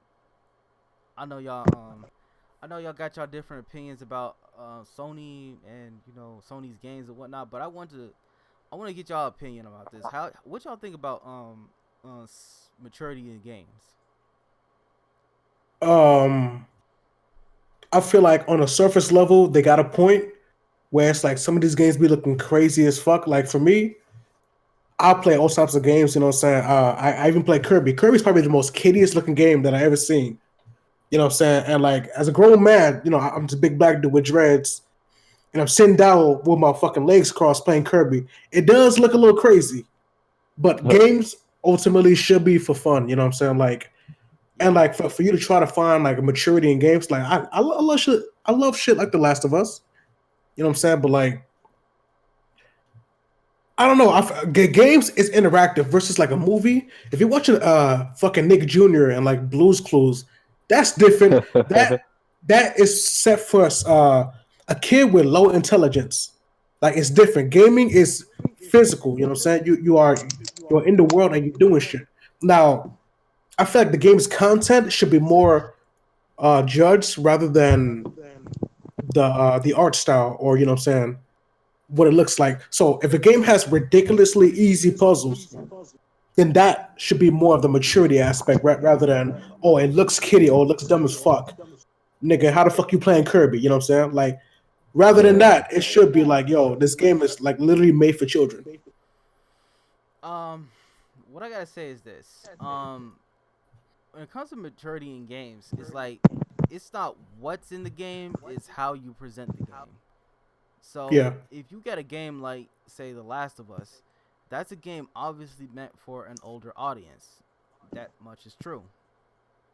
Yeah. But I can also say the same for a game like, say, the Iconoclasts, or um, Valkyria Chronicles, or Hmm. games like Mega Man X. That's also a game that is made for mature audiences. That's not a game made for, people who wanna. It's not a game made for kids, and I'm getting really sick and tired of Sony. I mean, these PlayStation fanboys saying that, oh, Nintendo's games are for kids. Kendall only makes toys and blah blah blah. It's like, have y'all dudes never played Fire Emblem Oh yeah, I play that. or Zelda Yeah, I have or Metroid? yeah, I was Zelda, yeah, big Zelda fan. Zelda is my favorite franchise of all time. Yeah, me too. It's pretty much why I'm here right now. You know Yeah. what I mean? Okay. Like, Well, I'm not that much of a Zelda fan, but I have played a lot of the games on it. All right. Yeah, so ultimately, I think that when you have these, when you have the, it comes down to the art style pretty much. If you see a game that has a, say, a photorealistic art style, automatically assume that game is, people assume that game is made for adults only. That's made for mature Hmm. audiences. And when you see a game that has a more stylistic art style, it's like a lot of people assume that game is for kids, or that game is for weirdos, and that's what's getting to me. So Yeah, yeah. It's people I have a pretty big game collection, and like whenever I bring my little cousin to my room, he will go to my collection and instantly pick out any game that looks realistic with a white man with a gun. Call of Duties and the Grand Theft Autos. You know what I'm saying? Because the kids want. Sometimes kids want what they think the cool kids want. The grown ups basically. They want to emulate what the grown ups play. So they want to go forward in maturity. exactly, Yeah, exactly. So like yeah. a lot of that is surface level thinking. It's like, oh, it looks kiddie, so it must be kiddie. You know what I'm saying? Not necessarily. Like I said, it should be the contents of the game. If it does not insult your intelligence with ridiculously easy platforming, or like ridiculous kind of dialogue that's literally meant for children, like, hey kids, it's Barney, and you know what I'm saying, shit like that. Now that would be God, something that's for children. But if it's taking its own story seriously, then ultimately, no matter what you really think, it's not really meant for kids. Something like Nino Cooney. That has a very childish aesthetic, but like the dude's like mom died in like the first 10 minutes of the game. You know what I'm saying? Like Yeah, I right, heard like it's right off like the game. bat, it already shows that it's not for children. Yeah, well, see, that's why I have to disagree with you there, because you can have death in children's media, and Yeah, you know it's a mature theme, but it's not really. It's still something made for kids. So having a death doesn't automatically make it a mature title. but it depends on how it is. Like, let's say Lion King, for example. The dude got ate by hyenas at the end. Like, that's some grotesque yeah. kind of shit. You know what I'm saying? Like that's not a regular death or a heart attack, or what I'm saying, something like that. Like if you're being eaten alive, like in Lion King, which was implied. Or that Clayton dude Yeah. literally got hung by the end of Tarzan, right? Exactly. Like yeah, it looks like it's for kids, but that's not a normal death. You know what I'm saying? Yeah. He did try to throw them hyenas under the bus, though. Oh yeah, that's facts. That's facts. Yeah. So yeah, it's like I see a whole lot of people talking about how now, um I see a whole lot of people talking about how games like Astral Chain that's for kids, or you know, Oh wow, wait, what? That's yeah, not for that's I thought kids. that was a detective game. no, that's a game where you get to play as a police officer. Police officer. Okay, that was it. Yeah. With Yeah. with JoJo like abilities or something. Yep. Yeah. Okay. But I seen most of the sentiment mostly comes from PlayStation fanboys. So And Xbox 360 people before they used to say that too, yeah, all the time. I think the current crop of PlayStation fans are mostly just Xbox 360 refugees. Seems like A that. lot of them are because, like, if you don't know, that's how it happened with the PS2 to the 360. Those who didn't like Japanese games pretty much moved on to the 360, and they returned home with the PS4. That's basically what it was. It's like they split up and then they came back. That makes So that's sense. why you see a lot of crazy opinions on the PlayStation side. Yep, and that's why they're defending all the censorship shit. Exactly. So it's like, and ironically enough, the old school PlayStation fan base, they pretty much moved on to Nintendo. And Or PC. PC. Yeah. It's like PlayStation's not giving us what we want anymore. I mean, I guess for me, sorry, I'm choking on food, but I started with Nintendo. We all started Shit, with we all- Nintendo. Shit. What you Yeah, talking we all do. Yeah. It's kind of crazy that I've been a PlayStation fan for like pretty much damn near all my life, and now I'm starting to look at Nintendo again as a viable source of gaming. It's just crazy to me. As for that childish thing, like America loves things that's like grounded in realism. Like they love that, you know what I'm saying? They love Yeah. military. Oh, a middle-aged white man with a gun, you know what I'm saying? Like that's on Yep. every cover of every game. Yeah. Because like, you know, I guess they look at their fathers and be like, oh, this is possible. You know, my dad looks like the dude from Quantum Break, you know, I can believe that. Like, you know what I'm saying? So they love things that's like grounded in like realism. Like okay, it has like you say it has a childish aesthetic. Like, isn't that a breath of fresh air? Aren't you tired of the middle-aged white man with a gun? Or I'm seeing a lot of I'm seeing a lot of people talk about how Breath of the Wild is for kids. It's like What? yeah, they said Breath of the Wild was like a Witcher for kids. yep. Seriously? It's like yo, like yeah, Geralt, another middle-aged white man, but this time with a sword. Like really, is that much different? Yep. Introduce them to Thunderblight Ganon. Exactly. That's for Yeah, kids now. yeah. It's like people want something that's close to home and grounded in realism. It's kind of ignorant. That's why they stand so much for The Last of Us, man. Exactly. Yeah. It's like, look, I like The Last of Us, but in no way is it supposed to be like the greatest game ever made. No questions asked. It's like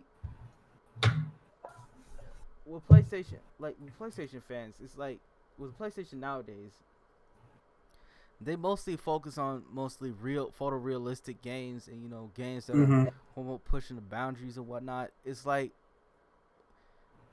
just what happened to just making fun games? Like, not everything needs to be a deep emotional experience. Like, I get it that's what like I'm glad that Sony is focusing on single player games. Don't get me wrong.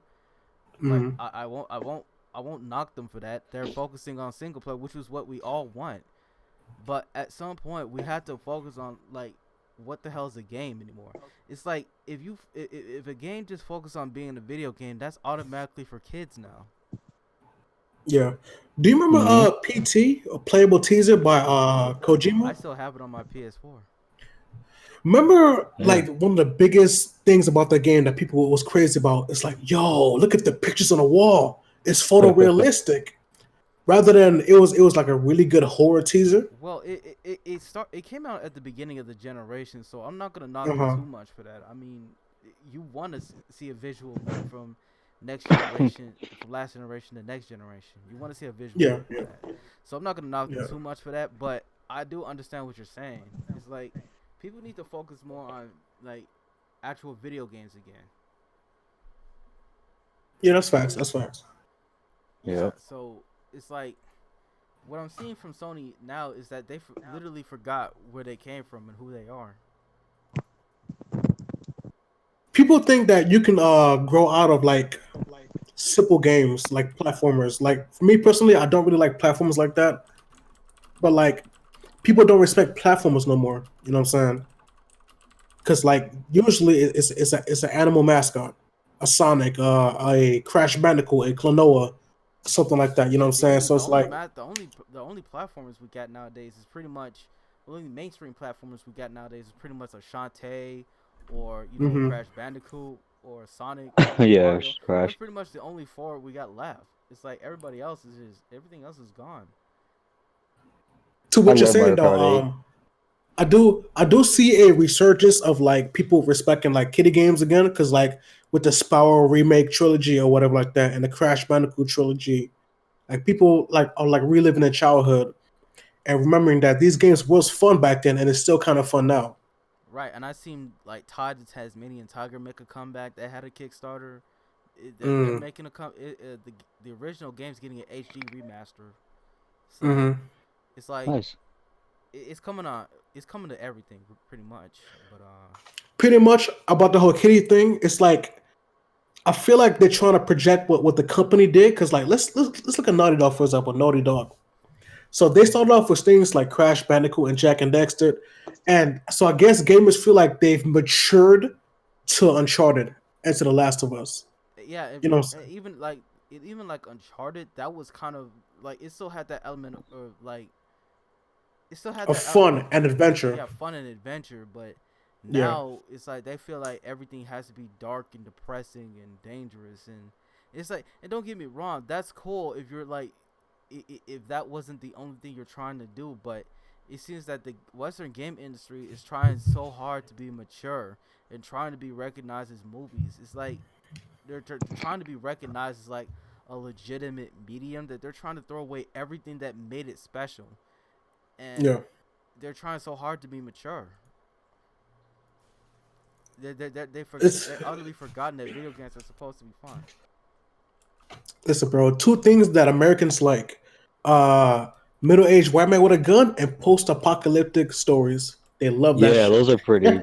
Those And shit, you know what? I can't blame it because I fuck with it too. So I can't blame nobody.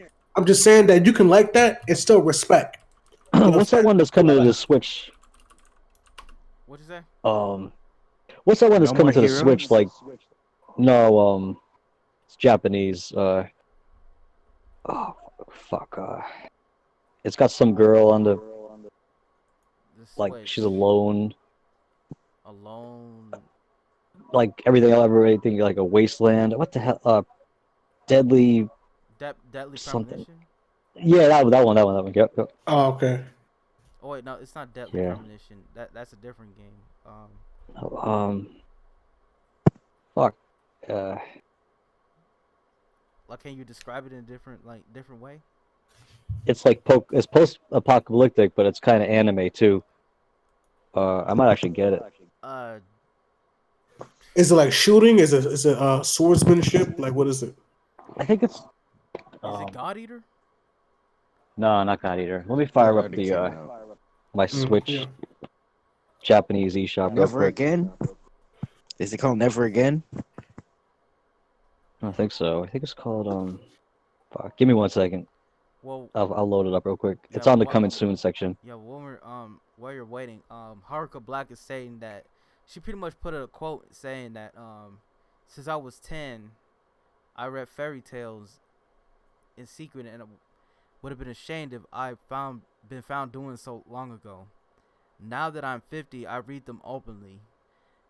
When I became a man, I put away childish things, including the fear of childishness and the desire to be very grown up. And that's a quote by C.S. Lewis. And Oh yeah, nice. What Yeah. she also said that all ages mean all ages. What has substance will always be timeless, unlike these bitter, boring, cow arts looking people looking to push realism, but it's not. They're just trying to push. They're trying to purge fantasy and imagination, and I think Yeah. that's true. It's like when you look at Nintendo. Oh shit! You know what? I'm about to bring that up. Hold on. Nintendo. Yeah. So this story came out saying that Nintendo wanted to age up their iconic logo to get a an aged up remake. Oh yeah, Reggie Mhm. killed that. Yeah, Reggie killed that. He wanted to like they wanted to make it more appealing to a modern audience, and he basically said hell no. He Mhm. said he said when I joined Nintendo, there was a sense of almost shame that Nintendo appealed to young consumers. The marketing at the time, the marketing time at Nintendo of America started doing things with the logo, right? So that classic Nintendo logo in an oval. They said they would put it in a graffiti style, or they do different things to try to age up the logo. And I put a stop to that because that's not our brand. What we needed to do was appeal to a very broad swath of consumers.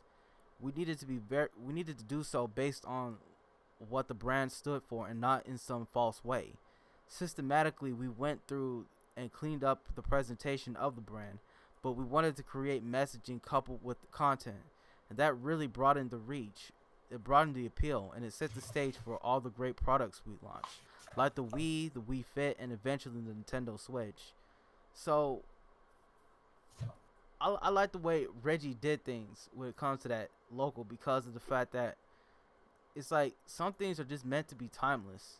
Like the Yeah. main Mhm. reason why Nintendo is still here, damn near 150 years later, is because it's like they didn't try to quote unquote get with the times, and that can be again a blessing and a curse. But in this instance, I'm glad Nintendo is somewhat behind a curve on a lot of things because now Yeah. they can pretty much because they can pretty much be their own. They can pretty much march to the beat to their own drum. They don't have to sorry, they don't have to focus on being mature or whatnot. And that to me, it's like for the Yeah, I longest dig time, that. it's like for the longest time, I feel like Nintendo pretty much was for kids. This was for a younger audience, and well, that may be true in a sense. It's like they've always managed to stay themselves. They didn't try to, copy everything and every new trend that's been coming on. They've pretty much been the trendsetters. Like you look at every Yeah. generation, it's like I can go back and play a Nintendo game, and that joint will age pretty well. Yeah.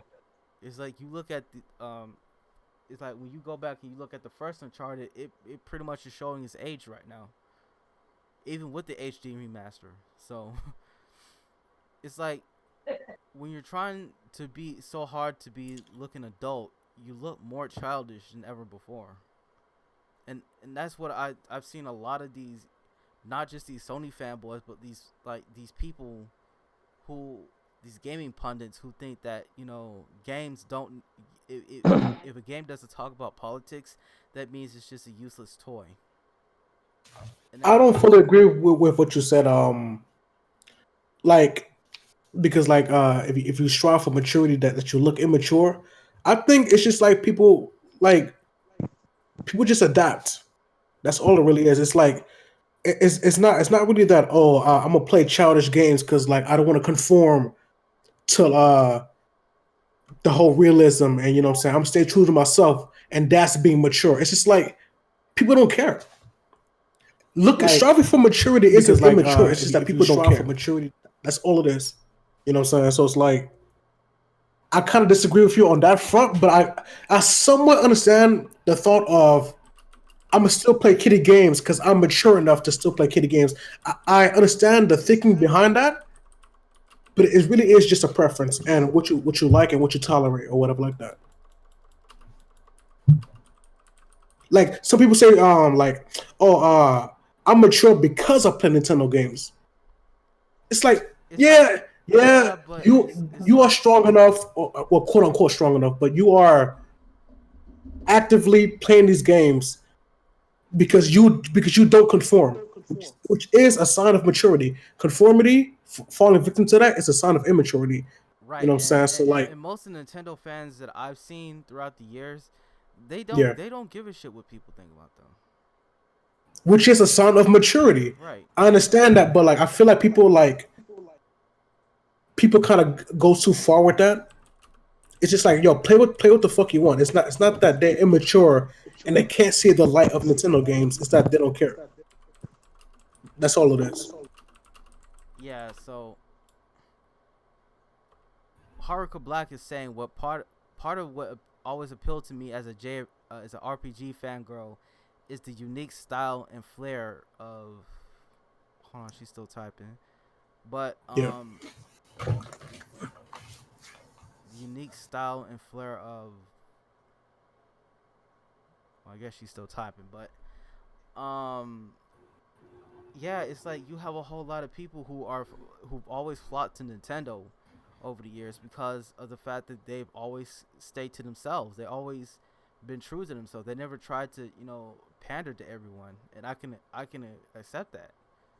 Mm-hmm. With Sony, it's like they're trying to be like they're trying to be so grown up. They're trying to be cinematic. They're trying to put on this air of, oh look, we're trying to appeal to Hollywood. We're trying to appeal to the people who think that being Hollywood means that you're this big shot mature.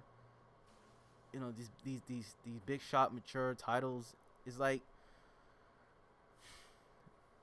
We're gonna segue straight into those PS5 rumors, but from what I've looked at the launch titles, it's like none of the launch titles look anything remotely interesting. It's like I'm hearing another Killzone's being announced, another SOCOM, a Demon Souls remake. Another two games with middle-aged men with guns. Right. Yeah, nothing new. Right. Yeah. I heard there was gonna be like sequels being announced. It is like a new generation is supposed to showcase the very best of like what the generation we have in store, and the great launch titles that we should get are launch titles of a different variety, I found it. of art styles and stuff like that. So when you that used to be the case, but not anymore. right, and one thing I can praise Nintendo's the Nintendo Switch launch style, the launch lineup is that it's filled with games that I can still play today and not say, holy shit, that looks dated. I found that game. Oh, really? What it is? It's called 4+ Summer Memories. 4+ Summer Memories. Yeah, it's like a disaster sequence movie, like post-apocalyptic. Yeah, that. Oh. Yeah. I never heard of that game. I don't know. It's I don't kind of cool looking. I don't really have the Japanese eShop on my Switch, so I don't really know like what's going on over there. But It's M-rated, $71. wait, said with what? It's well, that's 0D, so that's like RM. I know, but how much it costs? 71. $71. Yeah, 7,000 yen. 7,100 yen. Is that like a special edition? Come with like some DLC or what? Special edition. I'm checking that now. Oh yeah, no, the DC is there's one DLC comes with it and another one you can pay for. Oh, okay. Revisions. What's revisions mean? I don't know though. The Japanese industry needs to stop doing that shit. But yeah. Oh, it's costumes. Yes, the costumes. Yeah. Yeah. Okay. Yeah. So Haruka Black is saying that part of what appealed to me as an RPG fangirl is the unique style and flair of the art design. Like, compare some of these copy and pasted post-apocalyptic games to, say, The Legend of Mana or The World Ends With You, which strikes a I love chord. Mana. Yeah, I've yet to play that, but I'm gonna have Oh, to start dude, Mana's I'm the trying to get I'm trying to get on it right now. But she also said that 20 years of the same Call of Duty Desert City map, Yeah. or a living, breathing world awash in color and uniqueness, and yeah, that's true, because when I played the Legend of Zelda Breath of the Wild for the first time on the Wii U, I automatically thought to myself that this joint looked exactly like a Studio Ghibli movie. You know what I mean? Yeah, Yep. I know exactly what you mean. So it's like when I played that game for the first time, it's like, holy crap! It's like this actually looks like a next generation game. So it's like, and I can go back and play that game now, and it doesn't look dated to me. No, that's a. You know the I love perfect that example of game. that, me being a huge Zelda fan. Um, Look at the HD remaster of Twilight Princess Zelda, and then look at the GameCube version of Wind Waker. Like Wind Waker holds up better than the HD remaster of today. Yeah. You know what I'm saying? And like that's due to the art style because Wind Waker had that cell shaded, cartoony looking art style versus Twilight Princess tried that American gritty dark Zelda art style. And one of them holds up better to this day. Like I think it's been 15 years, and one of them holds up better than the recent remaster. Yep. It's like That makes sense. exactly the Legend of Zelda. Legend of Zelda is one of those games where stylistic. Sorry, being stylistic has to it has to count for something. It's like Hmm. with Breath of the Wild, I felt like the game definitely it took a step up in terms of graphical fidelity, but it kept the charm to it. I think it tried to combine both, and I think it Hmm. paid off pretty well. Oh yeah. I've One heard thing I it said, looks. the game that's gonna hold the most this generation, that's gonna still look good 10, 20 years from now, is Gravity Rush 2. Way better than The Last of Us 2. Way better than Horizon Zero Dawn. Gravity Rush 2 is gonna hold up the most in terms of this generation because that has a cell shaded anime art style that I don't see a lot today anymore. To be honest. Yeah, it's like, and I'm pretty miffed at how Sony treated that game, especially with how Oh much yeah, of facts. especially with how much of a role they are on with their first party titles. You think that they promote the hell out of that thing? Yeah, I think it was at Paris Games Week, and then that was it. Yeah, they didn't even promote it at E3 2016. It's like what? Yeah. That shit was crazy. It's like man, it's like Sony definitely does need to work on their image because it's like you're trying so hard to you're trying so hard to appease these people.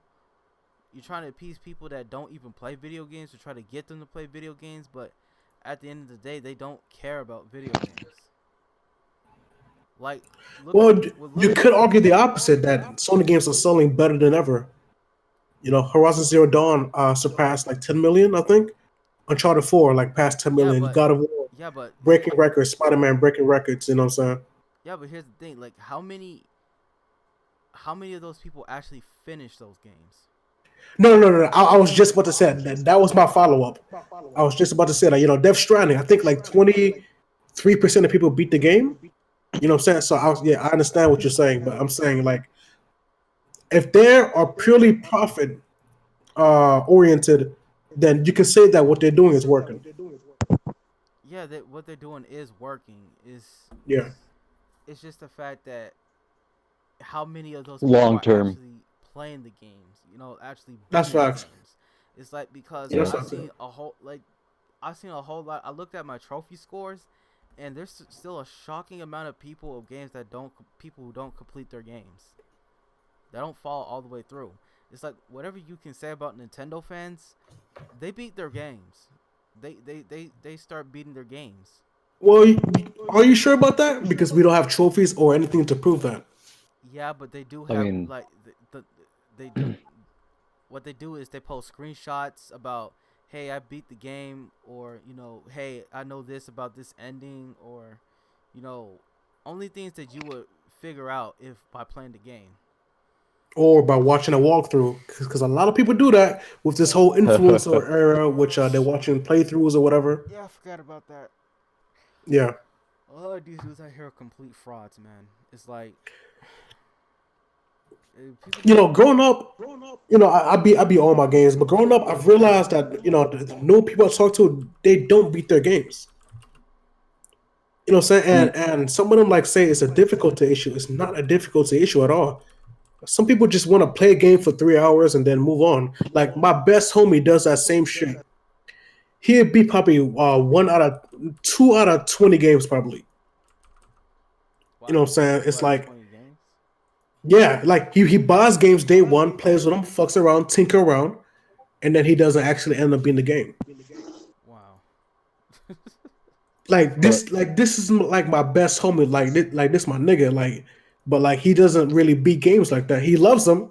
Metal Gear Solid is his favorite franchise of all time, but he hasn't beat Part 5.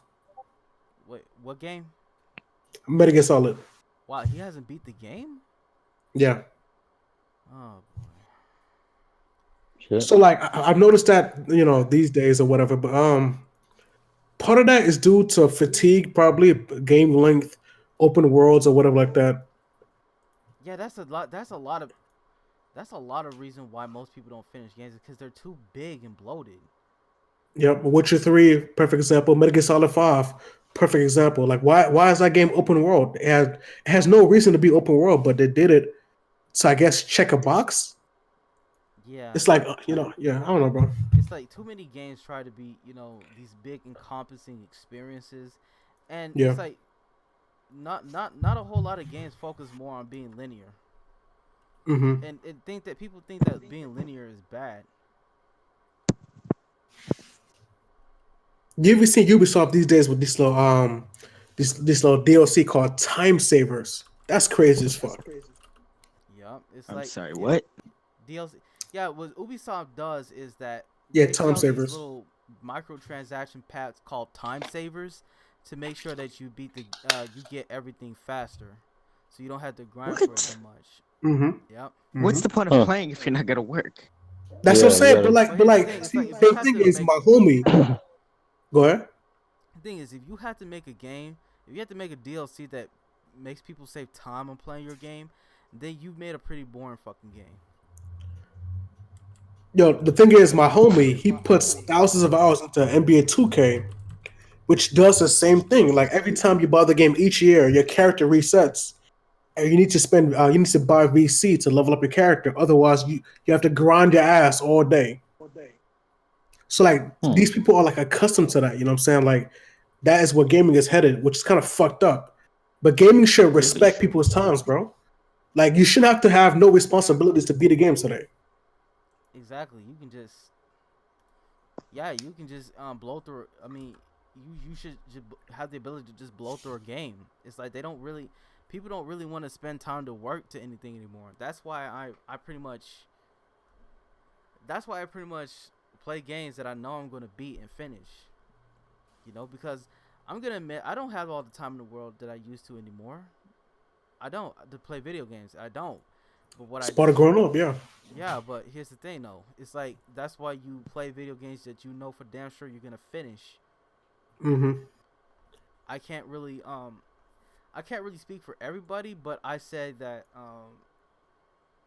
Ubisoft is pretty much making boring games. They're trying to be more quote unquote mature and inclusive, but most of their games are just fucking boring. I'm sorry, like It's copy and paste, open world, checkbox. God Yeah. damn it, like Yeah. I can't play another Ubisoft game anymore. I can't do it. Mm-hmm. I'm pretty sure everybody feels that way. Like I can't do it anymore. Yeah. Like it's like getting a big hot plate of grits and then you're chowing down on it and then you're chowing down on it and then you start to get full, but there's still like at least half a bowl left and you just can't finish the damn grits. It's just like Can't do it. I can't do it. Listen, I say this all the time, bro. Like gaming is becoming like popcorn, bro. Like you can only have so much popcorn until you get tired of that shit. It gets stuck in your teeth, you get annoyed by it, and you know what I'm saying, you don't want to eat no more. Yeah. And that's what gaming is kind of becoming, you know what I'm saying? Like, I don't know, bro. I don't know, man. Like, it's happening from every angle, from Ubisoft, from Sony, from basically trying to appease to the casuals, I guess, because they don't play games very much to begin with. So Right. They want that casual money. why appease them? You know what I'm saying? They want that casual money. That's exactly what they want. They want people to take out the little credit cards and buy the little time savers. Yeah. Fuck, that's crazy. I mean, for me, bit off topic. I bring my Switch and my Vita to work with me every day. If I get a chance, you know what I mean? Yeah. I grind on it, on a game, you know? Right. But that's not guaranteed to happen. But I will say that there are some big games these days that still respect your time. Like Witcher 3, it's a long game, but that kind of respects your time. Persona 5, Yeah, I have yet to a play normal it. playthrough, it's like 130 hours, but that game respects your time. You can play at your pace, and you can still be good. You know what I'm saying? So it depends on how you do it. Yeah. Yeah. Sorry. Sorry, I just got distracted. But yeah, I never really got the chance to play The Witcher 3. I still gotta play The Witcher 1. I Oh, got that. word? Okay. Yeah, I Okay. got that for free. yeah, That game, I haven't that played franchise that. is hard to go back. Like I suggest you start with 3 because it's hard to go back. Yeah, but then the story.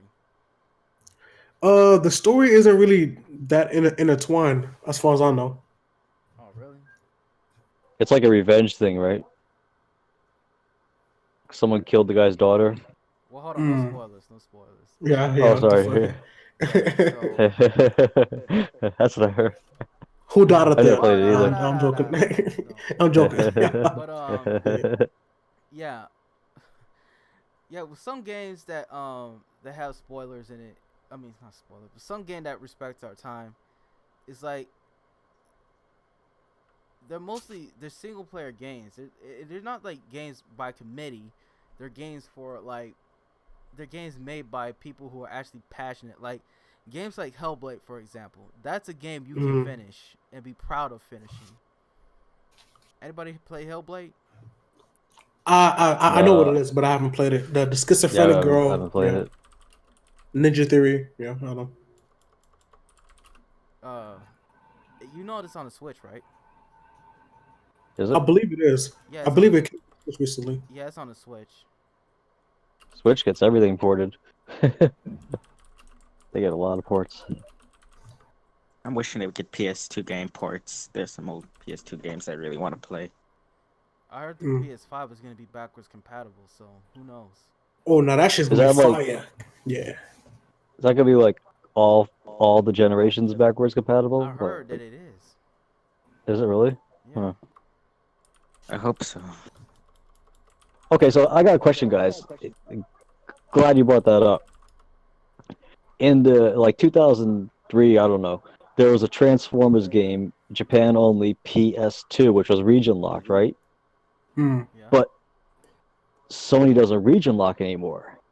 Now, if the PS5 was back comp all the way back, I would. all the way, would a region locked game become unregion locked?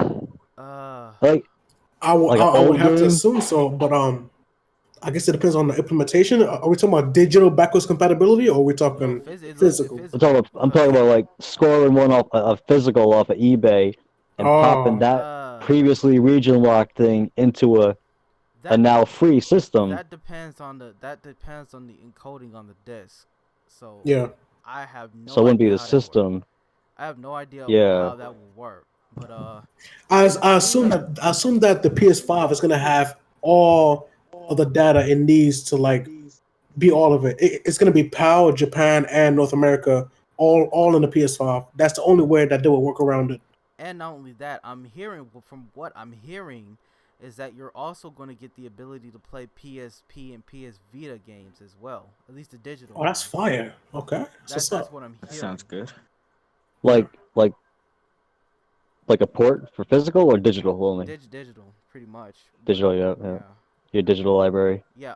Yeah. You know, I know I keep hearing all these rumors. Again, they're just rumors, but I heard that they're also going to make a little peripheral thing for, I don't know, for the Vita or the PSP. I don't know. I'm hearing a whole lot of these rumors, but they've yet to be confirmed. But I do know that they are planning implementation with everything. I know that for certain. So. Yeah. I mean, they said they wanted to replace everything. Right. So, Kind of. Yeah, but the only thing that really stings is the fact that they aren't making another handheld. Yeah. I'm not really a handheld guy. I prefer console, but see, the thing with handhelds is the reason why Gravity Rush exists is because handhelds exist. Otherwise, I don't think Sony would have ever tried that franchise. Yeah, but here's the Yeah. thing: Gravity Rush was originally meant for the PS3, Exactly. Yeah. and it was because of the motion controls. And now they ported it over to the Vita, thinking that was going to be its system seller. And while it did do Mm-hmm. good on it, it wasn't setting the world on fire. So they had to put Gravity Rush 2 on the PS4, Yeah. which is a good idea. I got both games, and I platinum both games as well. Me too. Yeah. Yeah, it's not a game for everybody, but I do hope there's at least a Gravity Rush 3. The What's like director said he's very open to doing that because I think he said like he has another idea for next Gravity Rush. So Oh, there's speaking of that. that, we can jump right into the last topic. That is we can jump right into the last topic, which is the PlayStation 5 rumors. Yeah. Now, again, I'm gonna say this. I'm looking at an archive link, and it's on One Angry Gamer. And I know y'all have some feelings about One Angry Gamer, but again, I'm reading it off an archive link, so I'm not giving him any clicks. But this is the only link I could find from off of 4chan. I mean, I don't know. I don't know what to say about the guy. You know, I don't really have feelings about him, but Yeah, I don't know. I saw him say some racist shit, so I don't fuck with him. yeah, I don't fuck with him either. But again, keep in mind this is just an archive link, so I'm not really trying to give him any clout. Yeah, it's all good. Like that. Oh, You that's mean cool. Dan Stapleton, right? No, William Usher. But it's actually an article from a different author, so you can also take that into account. Yeah. So it's not him. Yeah. Nico's here. How you doing, Nico? Yeah. Yeah, it's fine. It's How's it fine. going? All right. Well, So, it's like I want to go into what happened on this Discord with this Star guy. It went shitty. But it's like regarding the PS5, it's like how many games will be available on the launch? So have they announced this yet? Well, as far as the PS5 is concerned, hold on. Okay, as far as the PS5 is concerned, the only thing we've known about it is Godfall, and that's also come to the PC.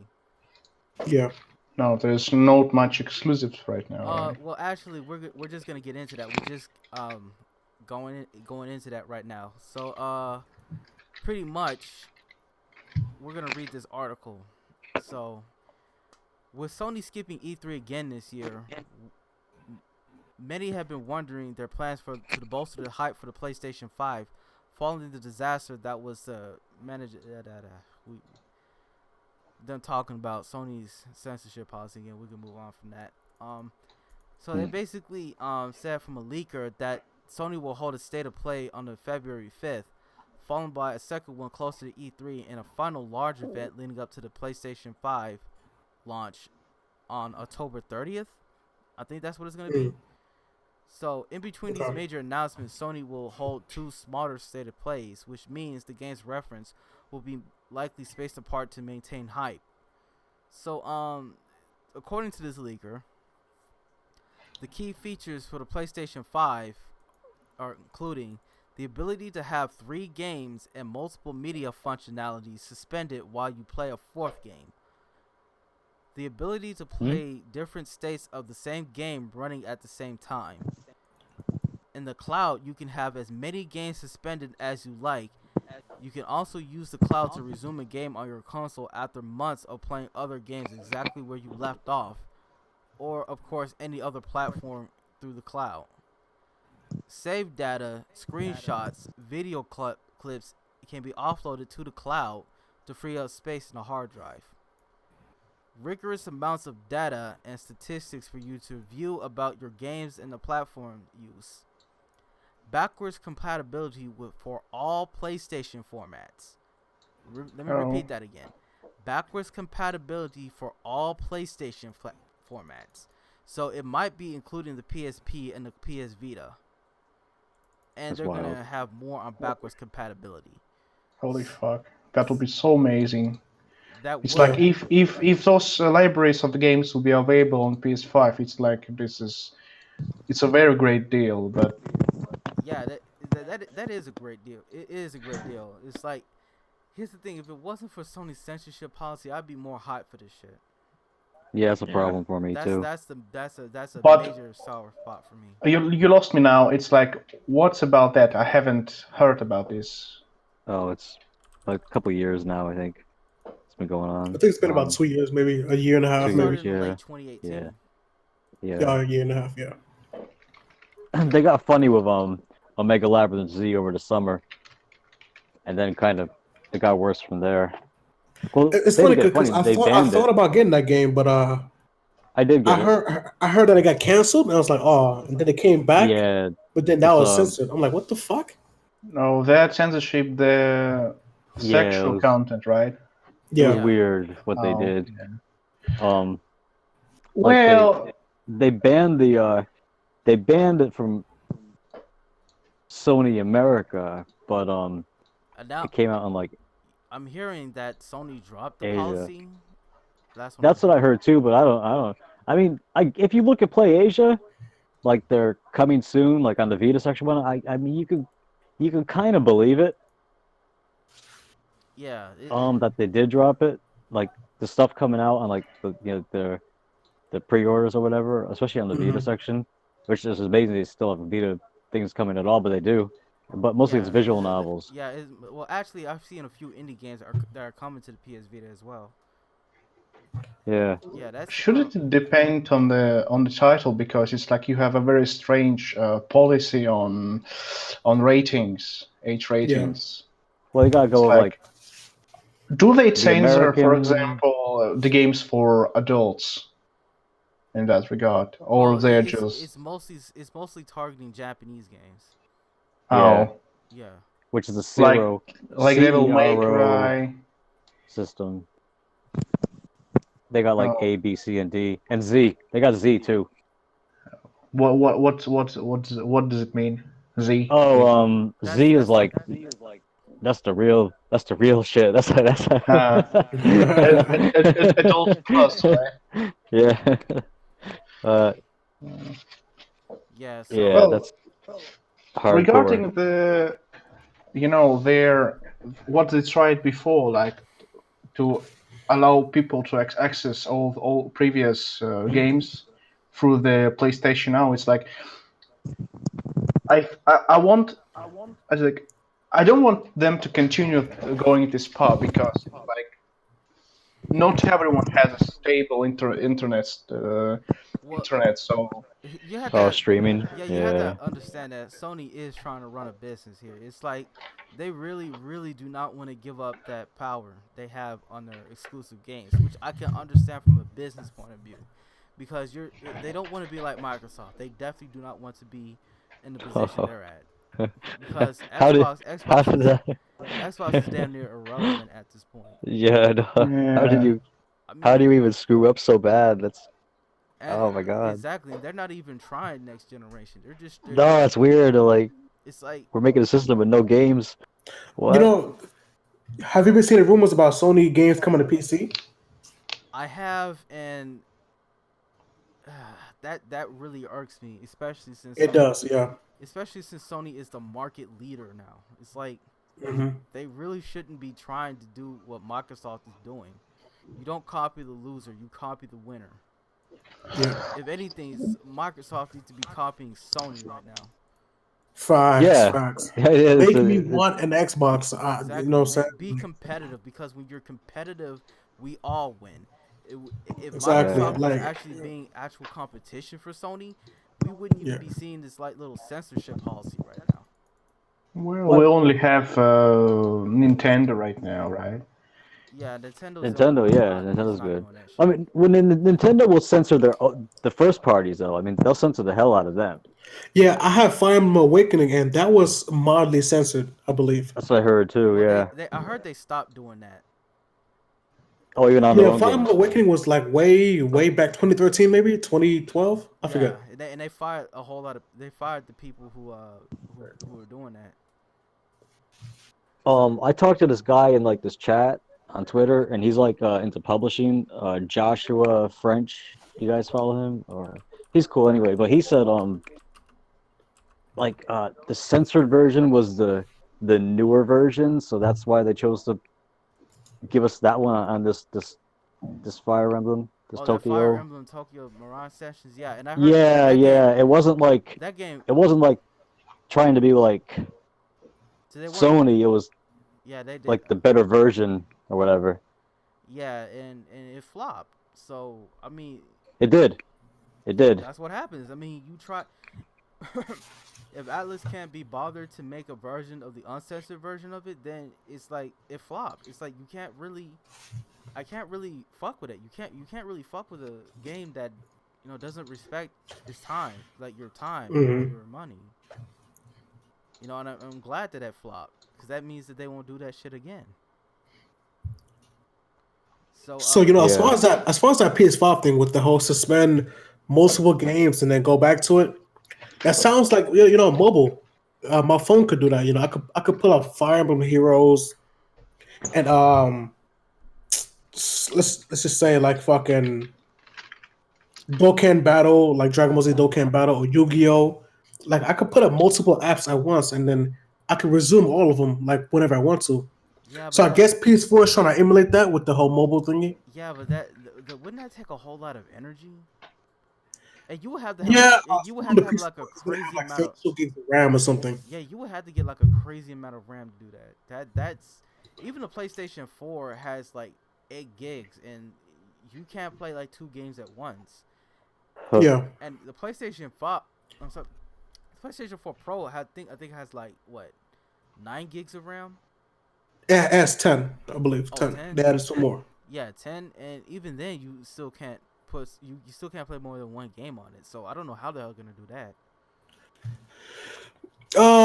It has to do with resource management, I guess. I guess it's all gonna happen in the back end. It's not gonna be horsepower. Maybe they have some sort of tricks up their sleeve.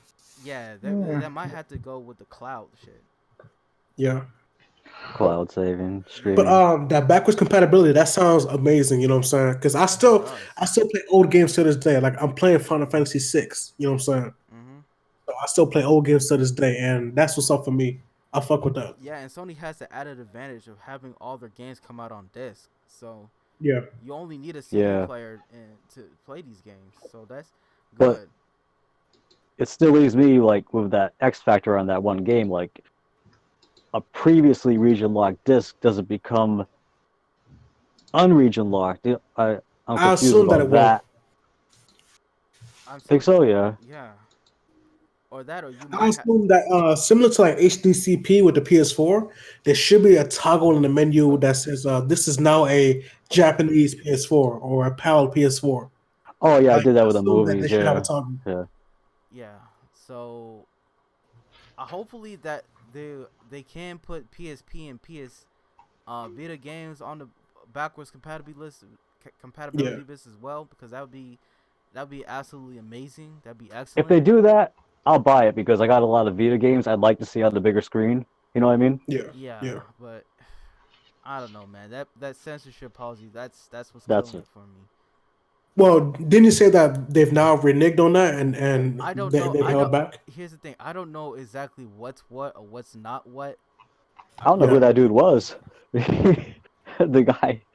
I think he says he knows. It was from Ryan of Jack of All Controllers. Yeah, that guy. Yeah. So I don't know. We're gonna have to wait and see. If not, we're gonna have to keep the pressure up on him. But yeah. I don't know, man. I'm just gonna have to wait and see. Well, shit. From me to you, I say you should probably buy a PS4, but just don't support the Japanese products. That's a compromise. I mean, it's not necessarily a compromise. It's like you don't have to boycott. You don't have to commit fully to a boycott something. You know what I'm saying? Like I think I told you about this earlier, a few months ago, Sage, where like boycotting isn't like you boycott the whole store. You know what I'm saying? You don't. Rosa Parks didn't boycott the whole bus system. You know what I'm saying? Like that's not how boycotts are supposed to be. You're supposed to hit them where it hurts. you're supposed to fight against it. You know what I'm saying? She didn't not ride the bus. She chose to not ride in the back of the bus. I know that's a little grandiose and like I'm taking it too seriously, but I'm just giving you an example. You're saying specifics. What you You're mean? saying go specific, like not like Yeah. Like if you want to fight microtransactions, you fight against microtransactions, not the game itself. Hold on, guys. See what I'm saying? I gotta mute myself for a minute. Y'all Yeah. keep talking. But yeah. Microtransactions, you fight against that itself, not the game itself, just because it has it. You know what I'm saying? Like you have to hit them where it hurts, not kill them. You know what I'm saying? That's why, basically. Maybe that's why some dudes in the chat were telling me I was dumb for like saying no Sony at all. They're like, that's not how it works. And I was like, what do you mean? Yeah. And Yeah, exactly. I guess they're kind of saying what you were saying. Like yeah, because I'm mad too. You know what I'm saying? Like I get it, but I don't want to kill Sony. I want to let them know, like, yo, like I'm not going to support these games if you're not going to fucking do it right. Yeah. Yep. Boycotting and canceling are two different things. So similar, yeah. That's the perfect phrase. Like, what Sage trying to do is trying to cancel Sony, to some degree, and I say that he should boycott it instead. Well, canceling anything is outright ridiculous because you just can't, that. No, it's just dumb.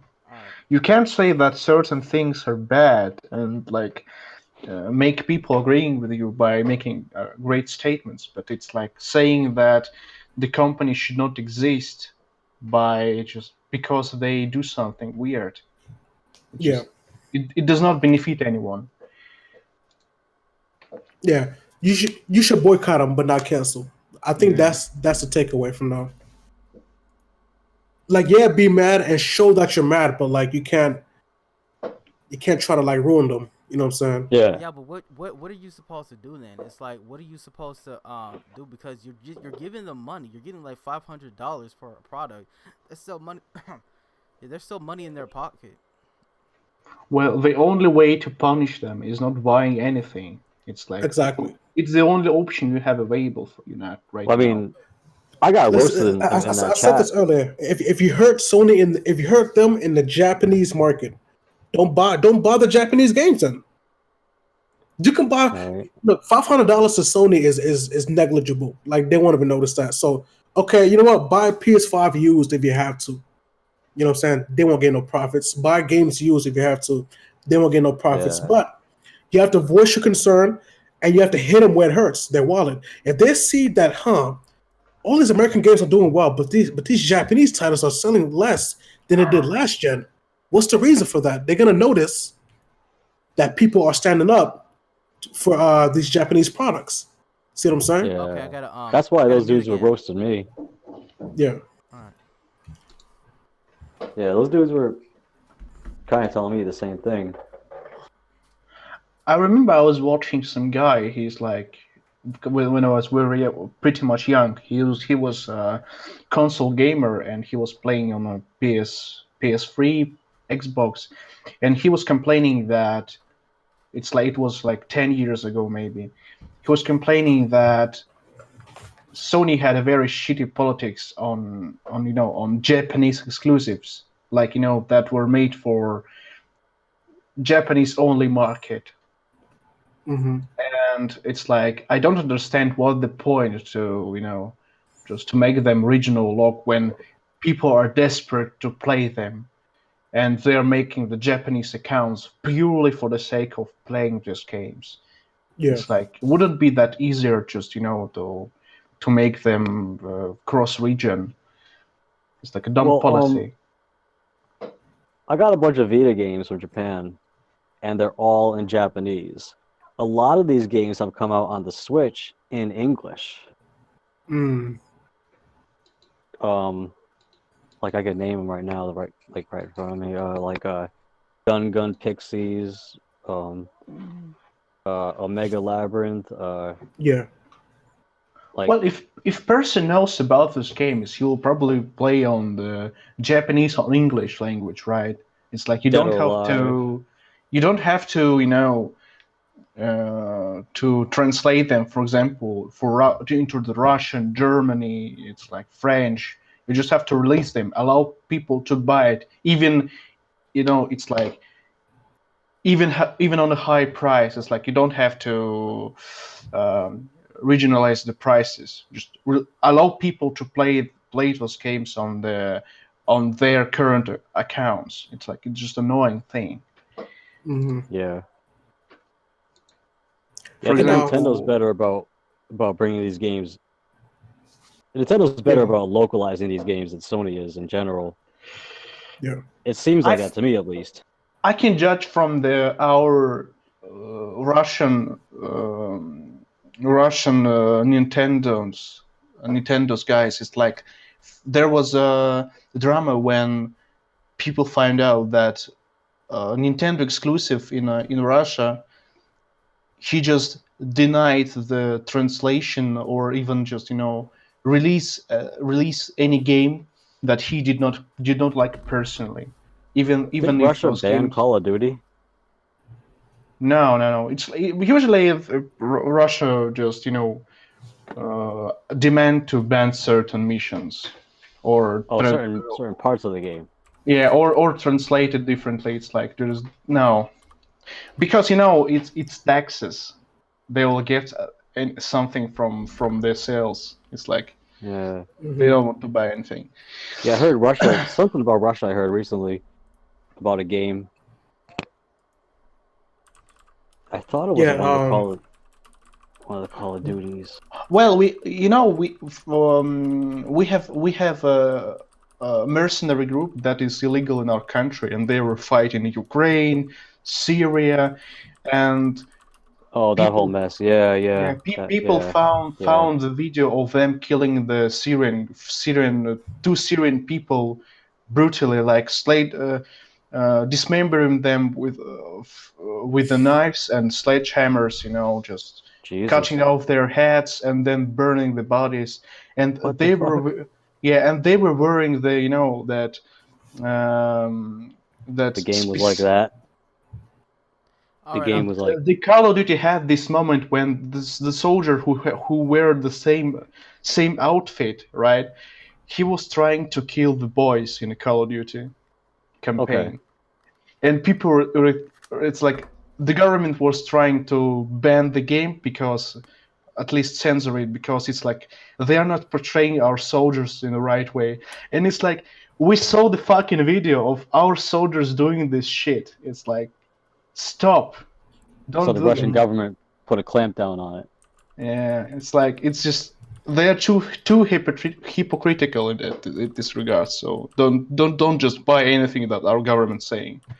Right. It sounds similar to how Germany wanted Call of Duty World War II Wolfenstein. ban for the Nazi Wolfenstein, right? symbols. Yeah. And Wolfenstein as well. Yeah. It's the same thing. It's like Germany has certain problem with Nazism, because when something happens, Nazis, they gain some kind of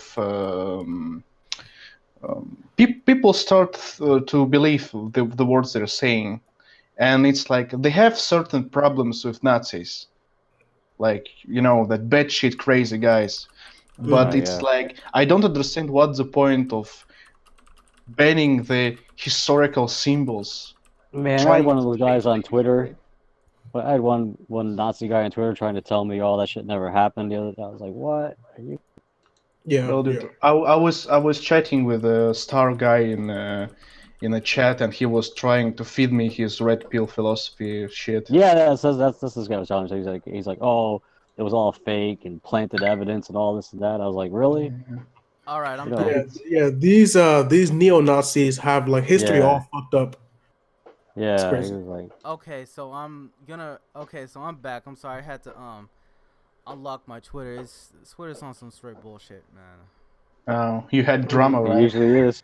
Yeah, it's not even drama. Twitter. They just think I'm some sort of robot or something. Oh. Oh wow. Yeah. Validate your phone. Yeah. Well, talking about Twitter, it's like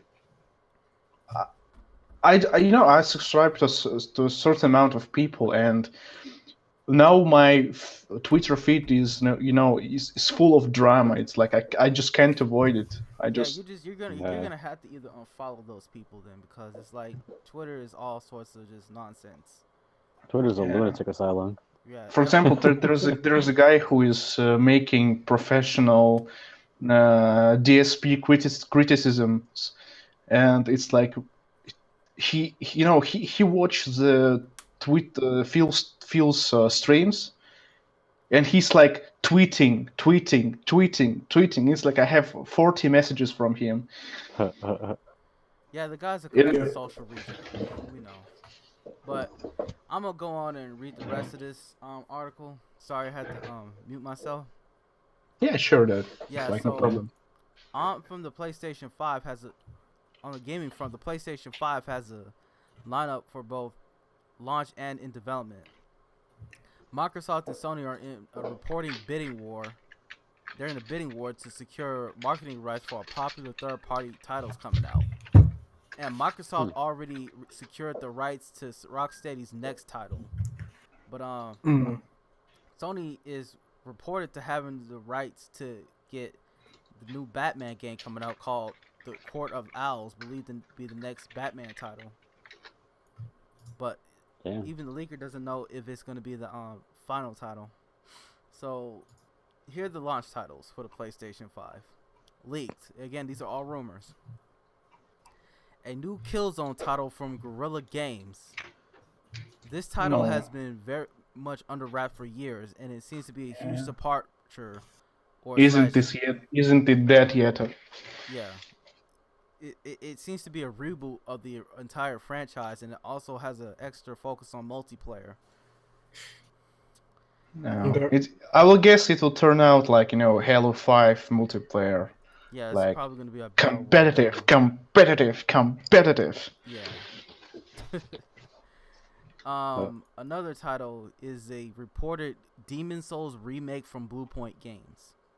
And it's a full-on remake of the game. Despite having Miyazaki's blessing of the game, Miyazaki's blessing, the creator of the series, the game is a source of debate for fans since Blue Point are taking artistic liberties and adding their own idea. So basically, we're gonna be afraid that it's gonna have an easy mode in it. Yeah, that's kind of likely. We see it with Sekiro, people was demanding a easy mode. Yeah, I hope to God that's not true. Yeah. This whole easy mode thing is kind of ridiculous. Like games are easier than ever, and you want it even easier than that? Well, like I don't get it, bro. Why? It's because of these fucking game journalists. That's why. Oh hell, facts. Game journal. Matter of fact, you saw that Doom Eternal gameplay from Dean Takahashi. Yeah. That game was straight. Man, these game journalists are trash at games. Yo, they frauds, bro. Like these dudes are writers. They're not gamers, bro. They don't game. They write. That's all they go for. I think they came from the different websites just to work on the gaming stuff, because it's like you can shit much easier on the people here. It's like in the politics, I think it's just way harder. Mm-hmm. You can just pick a certain group of people. Like there are crazy gamers, right? You can just pick them up and say that all gamers are such are same people, and like we have to put diversity here. And it's like there's not much diversity here right now. It's like games are they're pretty much moderate in that sense. But if they would try to apply the same thing, in the movies, in the politics, it is, they'll have immediate backlash. Yeah, so I think my God, these game journalists, man, they fucking up everything for the rest of us, man. It's like anybody who actually gives a shit about video games, they don't cry about them not being able to complete a game. They just get better at it. No, this piece complaining. Right. You know what's you know what's crazy to me? It's like people are asking for easy mode, but it's like it doesn't make sense to the narrative. Like Resident Evil 2, right? They were saying like, "Oh, Mr. X is too hard." I'm like, it's this big bulletproof dude. He's not supposed to be killed. That's the thing. Like, Exactly. It's like how can you want Dark Souls to be easy when you're fighting a boss where you're the size of his fucking foot? It's supposed to be a challenge. Conquer it, not have it be some. And then it's like things are supposed to be threatening. Zombies are supposed to be threatening, but if you have a Gatling gun, then the zombies aren't threatening, so it ruins the narrative. Some games just can't be easy. They're not supposed to be easy because it's gonna ruin the narrative. A giant dragon in Dark Souls is supposed to be scary. Conquer it, bro. You know what I'm saying? right, Well, they're right. ignoring that These the game design. these game journalists, they have everything handed to them. It's like they're not used to actually working. You know, they're You know not. what? That's true because if you didn't know, some of these game journalists have debug units Yep. where they could change values, have certain equipment that they're not supposed to have. So yeah, For that's true. example, Dark Souls 3 had a way easier version for the preview. Yep. So I guess like Is a that lot of true? games, yeah, I think a lot of the games are like that. Hmm. It's like for them just to complete the game faster and make their shitty review. But most of the times they just find out that this is not the case. The game, the developers give them the games as it is, and they struggle. It's like if it. Let's move It's on crazy because because like we can let's move on because we can talk about this all day and night. It's like yeah, yeah, facts. Yeah, Yeah, yeah. it's waste. It's yeah, waste. it's like game journalists suck. Moving on. Yeah. Guys, my battery. I think I'm done. My battery is like cached here. So Yeah. good good talking to you. Adam, Yeah. bro. All right, Samurai. See you later, mate. See ya. All right. So okay, we can just us three, last man standing. So Where can I post this article about those mercenaries? It's like just Google Translate it and you'll just will be You able. could put it. You could put it in the general chat, I assume. Yeah, or the it's like politics. it has that adult things because there's like screenshots from the video where the person is basically dead. Yeah. All They're right, just so cutting his heads. let's talk about the rest of these titles. A SOCOM reboot from San Diego studio, long rumored to be in development at Guerrilla Games. The game is being developed by ex-Zipper Interactive employees and burnt out MLB games using the Decima engine, and it almost has photorealistic graphics. So, yeah, I'm looking forward to a new SOCOM reboot. It's been a very long time since we had like a tactical shooter out there. Mm-hmm. My only concern is, will it be having what am I talking about? Of course, it's gonna have microtransactions. Oh, you already know, bro. You already know that is the current era. If Yep. if even Uncharted has that, then you know SOCOM will. Well, it So yeah. depends on the transactions again. It's like Well, again, it's with Doom Eternal. They said they're not gonna have any microtransactions whatsoever. Yep. So that's newsworthy, sadly. well, Yeah, in Battlefront this 2 day and age, developers yeah, say something the that's same newsworthy. thing. Right. They say that they will not have season passes, but it's like it ended up Well, shitty. a season pass is much different from like microtransactions. Like I can deal with season passes if it's like an Mhm. No, I mean expansion. my point is different. It's like season passes is a good thing in a certain ways, but it's like the Battlefront 2 developers stated that they will not have any kind of season passes, Well, transactions, all well, that shit. But Yeah. it ended up what it ended up. well, EA are a bunch of liars. So I mean, of Yeah, course. but no, it's like you still cannot believe the Bethesda or ID Software. They did a fucking shit before. Yeah. It's Yeah. like It's like, well, I know for a fact that It Software, they're not gonna be pulling that fuck shit. But Bethesda, on the other hand, yeah, they released Fallout 76. and the less we say about that game, the better.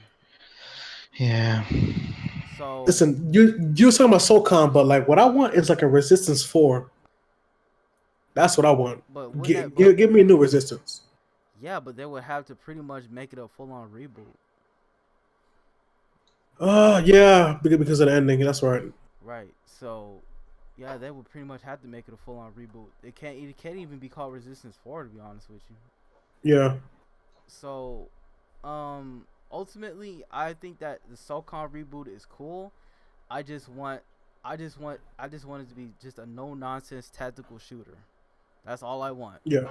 So, moving on, Gran Turismo 7 from Polyphony Digital. The huge project. That sounds likely. I have Gran Turismo Sport. Yeah, it's a pretty good game. I mean, it's another racing game. Like, what more can you say? It's racing. Yeah, it's more of a racing game. I can't really play Gran Turismo anymore because I would get like absolutely addicted. Hmm. Like there are just certain games I just can't play anymore because I would get addicted to it. Like Animal Crossing or Gran Turismo, or even Pokemon for that matter. I would get absolutely addicted to that game. I can't do it. I can't do it.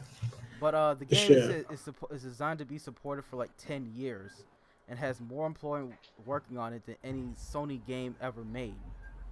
So the fact that it's designed to be supported for 10 years basically means that we're in for the long haul for the PlayStation 5.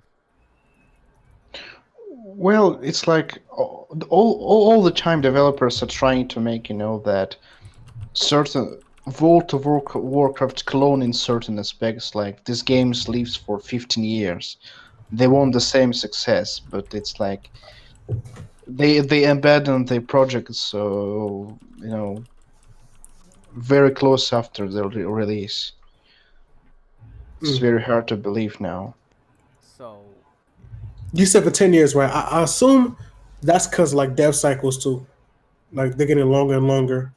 Yeah, dev cycles are getting longer and longer, but at the same time though, it's like you want a piece of hardware that can be supported for a very long time, so you don't have to be constantly rushing out to make brand new systems and brand new hardware and brand new services.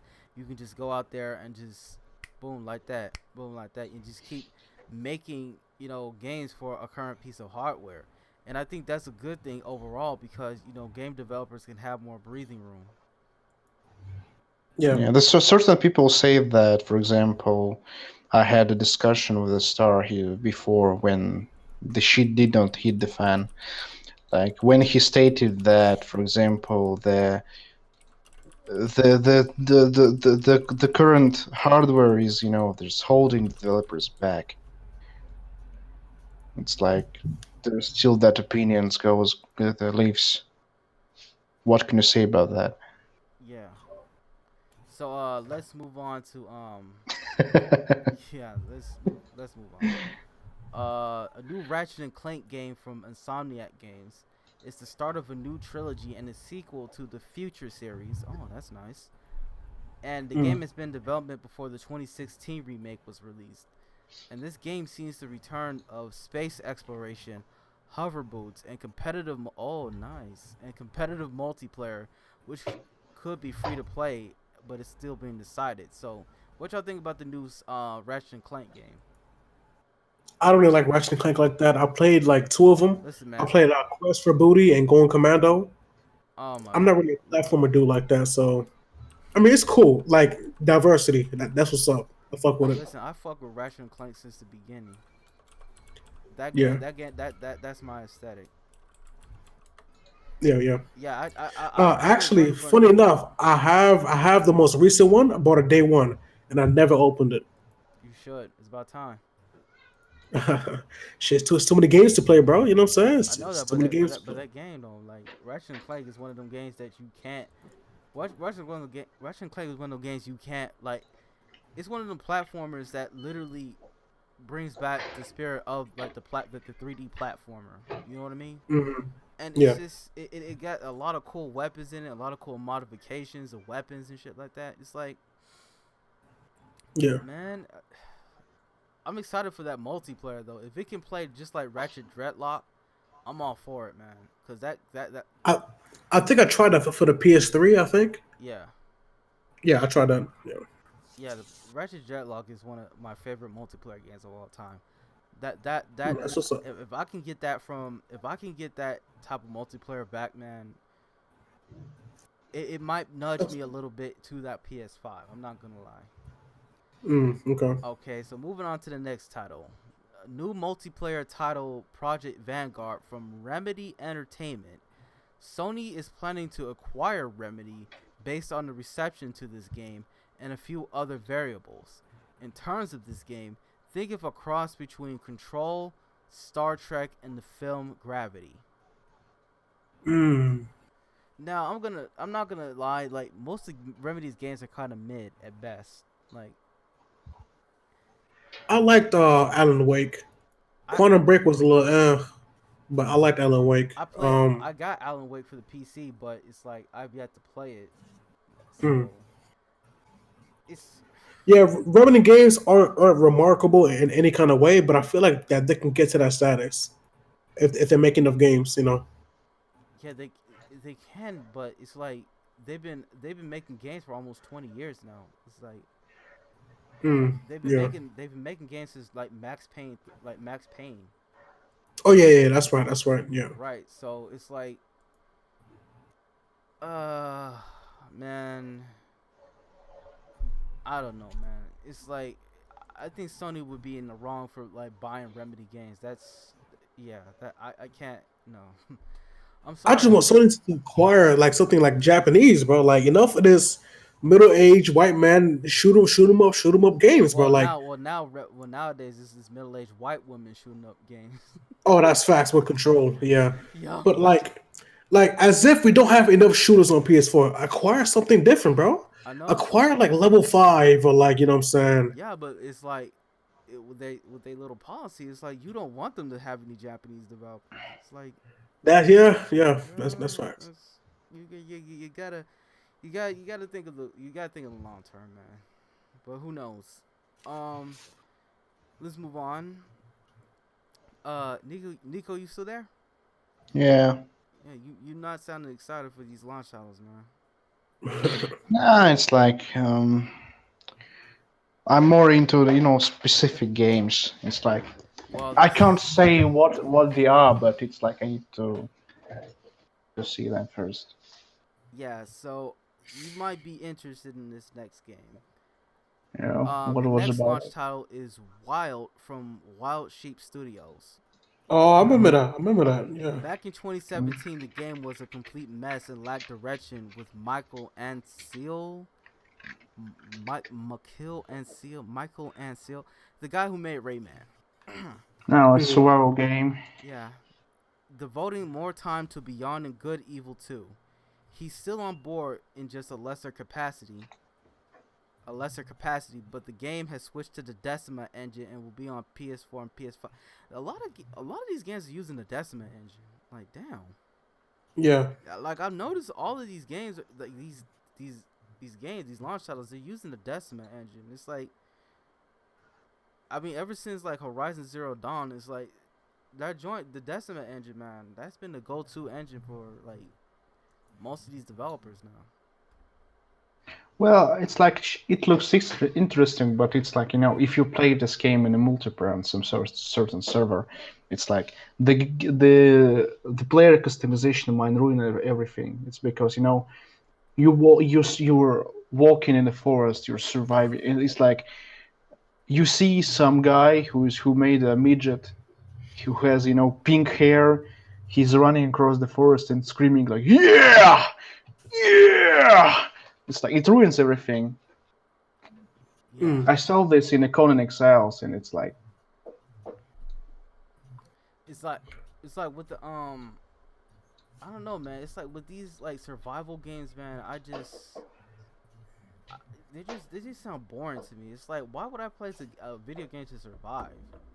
yeah, it's like it has a lot of mandatory routine, but it's like it's the whole point of the game. It's like you don't have any resources. You're just building your home in the area you like. Yeah, but what's the point? Yo, you know what? My biggest worst gaming purchase I've ever had was DayZ. and that was just last year. And that's exactly what those are. It's one of those survival games. It's like I don't want to play a game where I create the fun. You know what I'm saying? I don't want like a sandbox. All right, you put the water and then I have fun. You know, a Minecraft. Yeah, I don't Yeah, like the games like DayZ when it's the whole point of the game is like to endlessly run from the zombies and shoot other players and yeah. gather. I like the games like Minecraft when it's you have a mandatory stuff that you have to survive. You have to find what you need to eat. You have to find resources to make some certain equipment out of it. But also you have that creativity part when you create the house, when you create your castle, when you create that everything you want. That's the Yeah. thing. I just can't get into games like Minecraft, man. I'm sorry. It's just Yeah. I don't like. I see about that. Yeah, see, that's what I was saying, right? I don't like when developers half develop a game. Like they create the content, but they don't create the narrative or the story. right. Like I don't like Minecraft, but I like Dragon Quest Builders. See what I'm saying? Yeah, That game they Yeah. is Minecraft, but it has a story to it. It has objectives and stuff like that. Minecraft, it's like you do what you want. yeah. I don't want to. Like you made the game, so let me play the game. Like not you made the level, so let me play the level. I mean, Yeah, there's an See what I'm saying? it there's an audience depends for on that. yeah, it depends on what you like because it's like most of the times I played, for example, Minecraft. Now play with my friends, and it's like it works for us. I can't play it more than a few hours alone. Yeah, Yeah, I understand your feelings because you can people cannot be expected to play the game endlessly alone for yeah, this. yeah, Yeah, a lot of these games are pretty much. I just can't stand these do your own thing video games where you just get plopped into a world and you just do whatever you yeah, want. I need to have a purpose. I need to have a place where I can just play game. I need to have a purpose. I need to have you know a lot of these games that give me a point, just point me to the direction and I'll go there. yes. Yeah. I.e. Sea of Thieves and shit like that. Yeah. You know, I bought DayZ off the strength of my homie. He said it was a good game, and I went in the game, and my first impression is that it was dark as fuck. I couldn't see shit. And then he's like, "Yo, you gotta wait a few hours." I'm like, "What? A few hours? A few hours to get the I gotta game. wait a few hours till the game gets bright?" You already And know Yeah. it's what? like it's based off some sort of realism where it's like, all right, it was 3 a.m. in the morning, so I have to wait till it's like 8 a.m. I'm like, yo, you Well, can't be serious. Didn't well, the that thing is, the game is based on the armor, and in armor you have night vision goggles, you have flashlights. It's like so it's, certain operation. Yeah, yeah, but it's yeah. The Fucking thing like is, you have nuts. those, but you can't find it because I just started the game. Yeah, it's a yeah, game yeah. based off a mod. That's the thing. No, no, no. It's like it's like what you're talking about, the Daisy that's currently on the Steam, right? Yeah. Yeah, Daisy. It's like this is the mod. It's like the developer just made me took it to the to the shop because before that you have to just download something, apply it to the armor, and it's like all the boring Yeah, yeah, shit. yeah, yeah. Now I can Yeah, just download it, just from the store. It's like the only difference. it's just boring to me. It's like okay, I'm walking down this stream and I found a rock. Oh, okay, and now I have some wood. I could use the rock in the wood to make fire. That's the Okay, main, but now what? that's the main reason I didn't play PUBG, man. It's just you can't Yeah, put me into the yeah. game. It's like I only have like one shot to get this shit right. If I don't do it right, I'm SOL.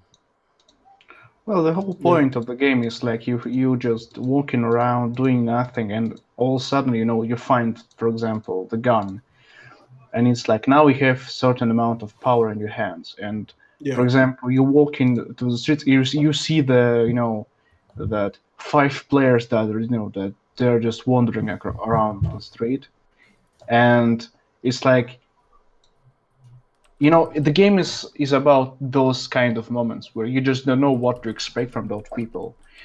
You have to do something. You have to figure out something. That's the point of Daisy. It's like the whole game before that moment is like it's boring. It's uninteresting. It's not cool to walk across that shitty forest that has nothing, absolutely nothing in it. It has no animals, nothing, just trees and shitty rocks. Yeah. All right, so we can move on to the next title. There's only 2 more left. A new action title from Sony London studio, and it was actually inspired by Hellblade. The game is a short but hopefully satisfying open world Guy Ritchie-like adventure. That sounds like some VR shit. I don't know. It sounds like a VR shit. It sounds like it. Yeah. But How was it called again? it doesn't have a title, but it's inspired by Hellblade. Yeah. So it's probably gonna be some social justice shit. Yeah, I'm not Yeah. interested. Last one. I would have to see more to make my decision or whatever. Yeah. So last one. A new action title from Japan Studio, Sony Japan Studio. The makers Okay. from the makers of Forbidden Siren. This game is more of a spiritual successor to Gravity Rush 2. Okay. Hold on. Give that as you. All right. I'm hoping it's Gravity Rush 3. Shit. Yeah, exactly. Shit, why not? A launch title too? You said I was launch? Yeah, launch title, so that can actually help it. Oh, I'm in there. Hell yeah, shit. Okay. I know a lot of people say that Gravity Rush would have done better on Nintendo, but it's like, Oh, Forbidden Siren. Fuck no. It looks so good. Jesus Listen, Christ. part of Gravity Rush aesthetic and beauty is that it's graphics too. yeah, it's like you couldn't really do that with the Nintendo's machine. Yeah, They would be so they'd be held back. yeah, It's like if you give that can be like Japan's killer app right there. That would be the game that can set Sony Japan Studio up ablaze. You know, it's like you can Yeah. give them that title. You can give them the game. And you can give them like the access to the good writers and stuff like that, and you basically have a killer app. But the game, Yep. yeah, but they had to make the gameplay a little bit more solid. Like the whole, the controls felt kind of especially with Gravity Rush 2, the controls felt kind of like wishy-washy. You know, everything was all floating, and they had to make that game 60 frames per second. it felt good to me because like I came from the Gravity Rush 1 from the Vita, and then I played that PS4 remaster, which was 60 frames, and I played that a lot. I beat that twice again. Yeah. First of all, I beat Gravity Rush 1 I beat it 6 times on the Vita, and then I played another 2 times on the PS4. So I'm really used to the jump from 30 to 60, and then going back to 30 on part 2. It just reminded me of Gravity Rush 1 on the Vita, so I was accustomed to it. Yeah, but a lot of people, 30 frames per second is not gonna cut it anymore for these next Oh, generation. that's facts. I want PS5 to be 60 mandatory is 60. like forget Yeah, all mandatory. the 4K, special effects, graphics, particle effects. Like, give me 60 frames per second, please. Give me that and better physics. Like, let's focus on the core, bro. You know what I'm saying? Let's focus on Like, better fuck AI. suspending 6 apps. I want 60 frames and fucking Better AI. physics. Better AI, yeah, facts. Yeah. Give me that. Stop giving me these frivolous features. You're not Microsoft. I don't need ray tracing. I know it looks cool, whatever, but I don't need that. Right. You focus on that later. Exactly. Yeah. Okay, so these next few titles that we're gonna go down a quick launch. I'm gonna go down a quick list. They're in development, but they won't be seen at launch. A new Horizon Zero Dawn title. Okay. A new Uncharted title from an unnamed studio. Ooh, I don't okay. understand what the point of Uncharted Nah, is. I love Uncharted. I love Uncharted. Okay. Keep it coming. I'm for new IPs. I can't understand Yeah, that but it's feeling from a new because- studio, so So it's a remake? Ugh. That reminds me of Lost. The story-wise, the is it a spin-off. yeah. I hope it's just a new IP, just a new. I mean, not new IP, but it has new characters. Yeah. Yeah, give me new characters. Nothing related to Nathan Drake, or nothing related to any existing character. Give me a brand new, fresh start. Yeah, that will be a best solution in this regard. Yeah. Yeah. So the new Order title from Ready at Dawn Studios. Ooh, yo, I love the order, bro. I'm with that. That gameplay was straight clean. That gunshot was clean. Yo, that game, a shotgun felt like a motherfucking shotgun, bro. I love that shit. the rifles though. Yeah. Exactly. I fucking love the order. And a special. Listen, the only thing I had, the only negative spot I had about that game is the fact that number one, it was too linear. Number two, it tried to be too much like a movie, and number three, it was too damn short. It was short. That it had stealth sections, and some chapters were just movies. With just a cutscene. Right. Those are my 3 gripes. Right. And it doesn't need multiplayer though. That's the thing. It doesn't need Yeah. multiplayer. It does not need that, no. Right. So, a new MotorStorm title from Codemasters.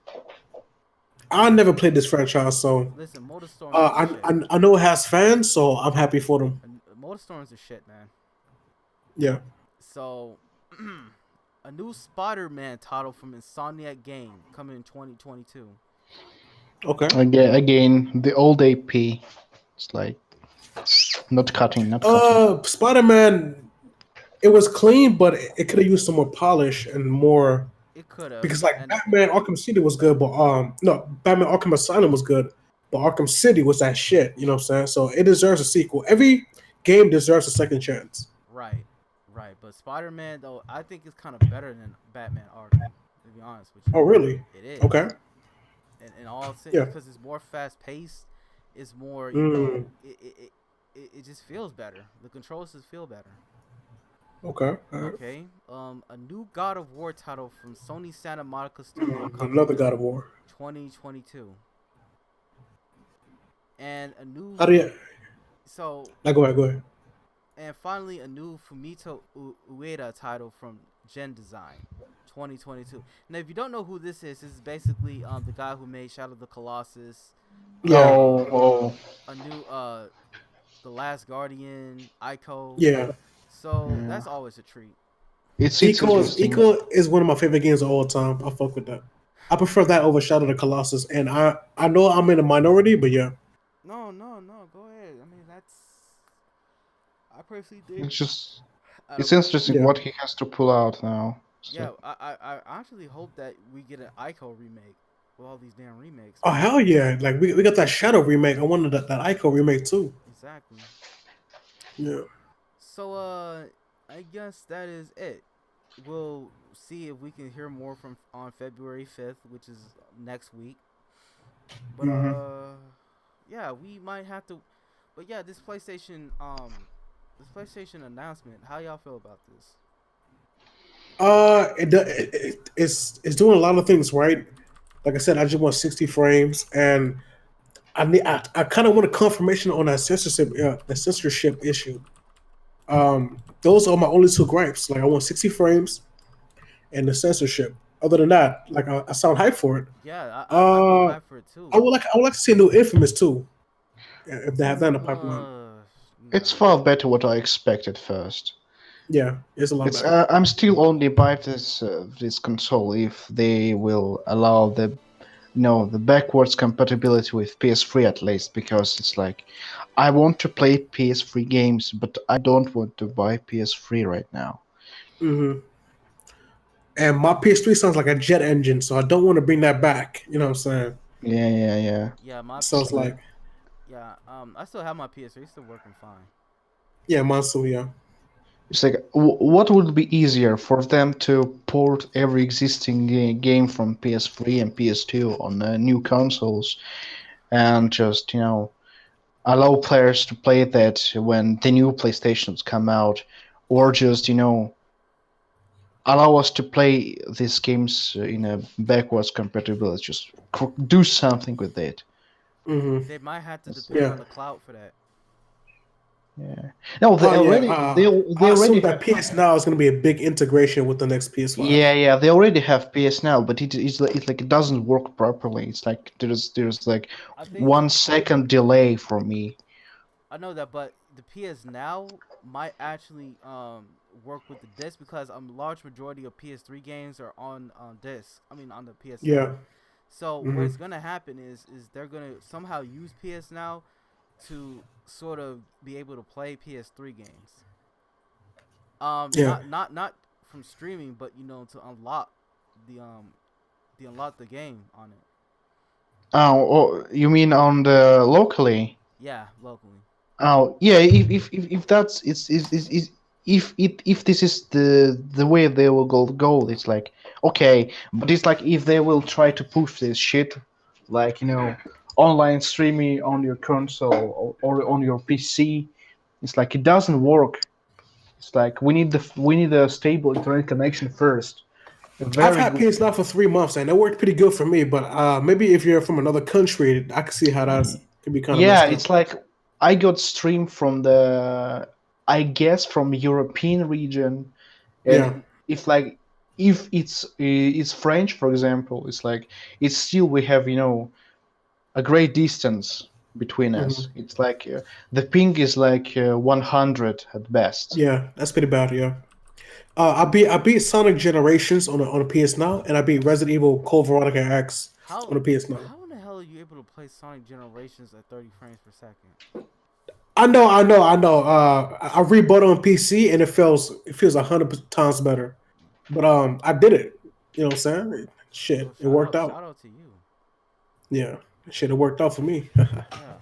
So, with me, with my PlayStation, with the PS5 is this.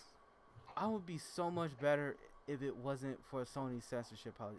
This would be probably my I'd probably be saving up for it. But in fact, Mhm. I hate to I don't want to be a Debbie Downer here. I know people are gonna get this damn thing. I know that. But to me, I just feel you're better off just buying a PC or buying an upgraded PC for that. It may not be the coolest thing in the world, but to me, I feel so much better doing it. And it's just Mhm. me. It's just it's just where I'm standing at right now. No Yeah. judging from us. Right. I vote I purchase on principle, not on feelings. You know. Yeah. Yeah. And I already have a cutoff date for my time with Sony, and that's around the time that the PS5 is going to launch. If they still haven't, revamped that policy by then, I'm done with them, and that's what I am. And again, Well, the only way for you to punish them is by your money. So it's like right, make a statement. right, and it sucks because I've been with PlayStation since the very start, and it kind of feels weird to me that I can't really get excited for it anymore for the PS5. Yeah. It just I just feel numb. But Listen, but if that go ahead. Well, go ahead. My bad. ultimately, if you wanna buy a PlayStation 5, go ahead and buy a PlayStation 5. I'm not gonna knock you for it.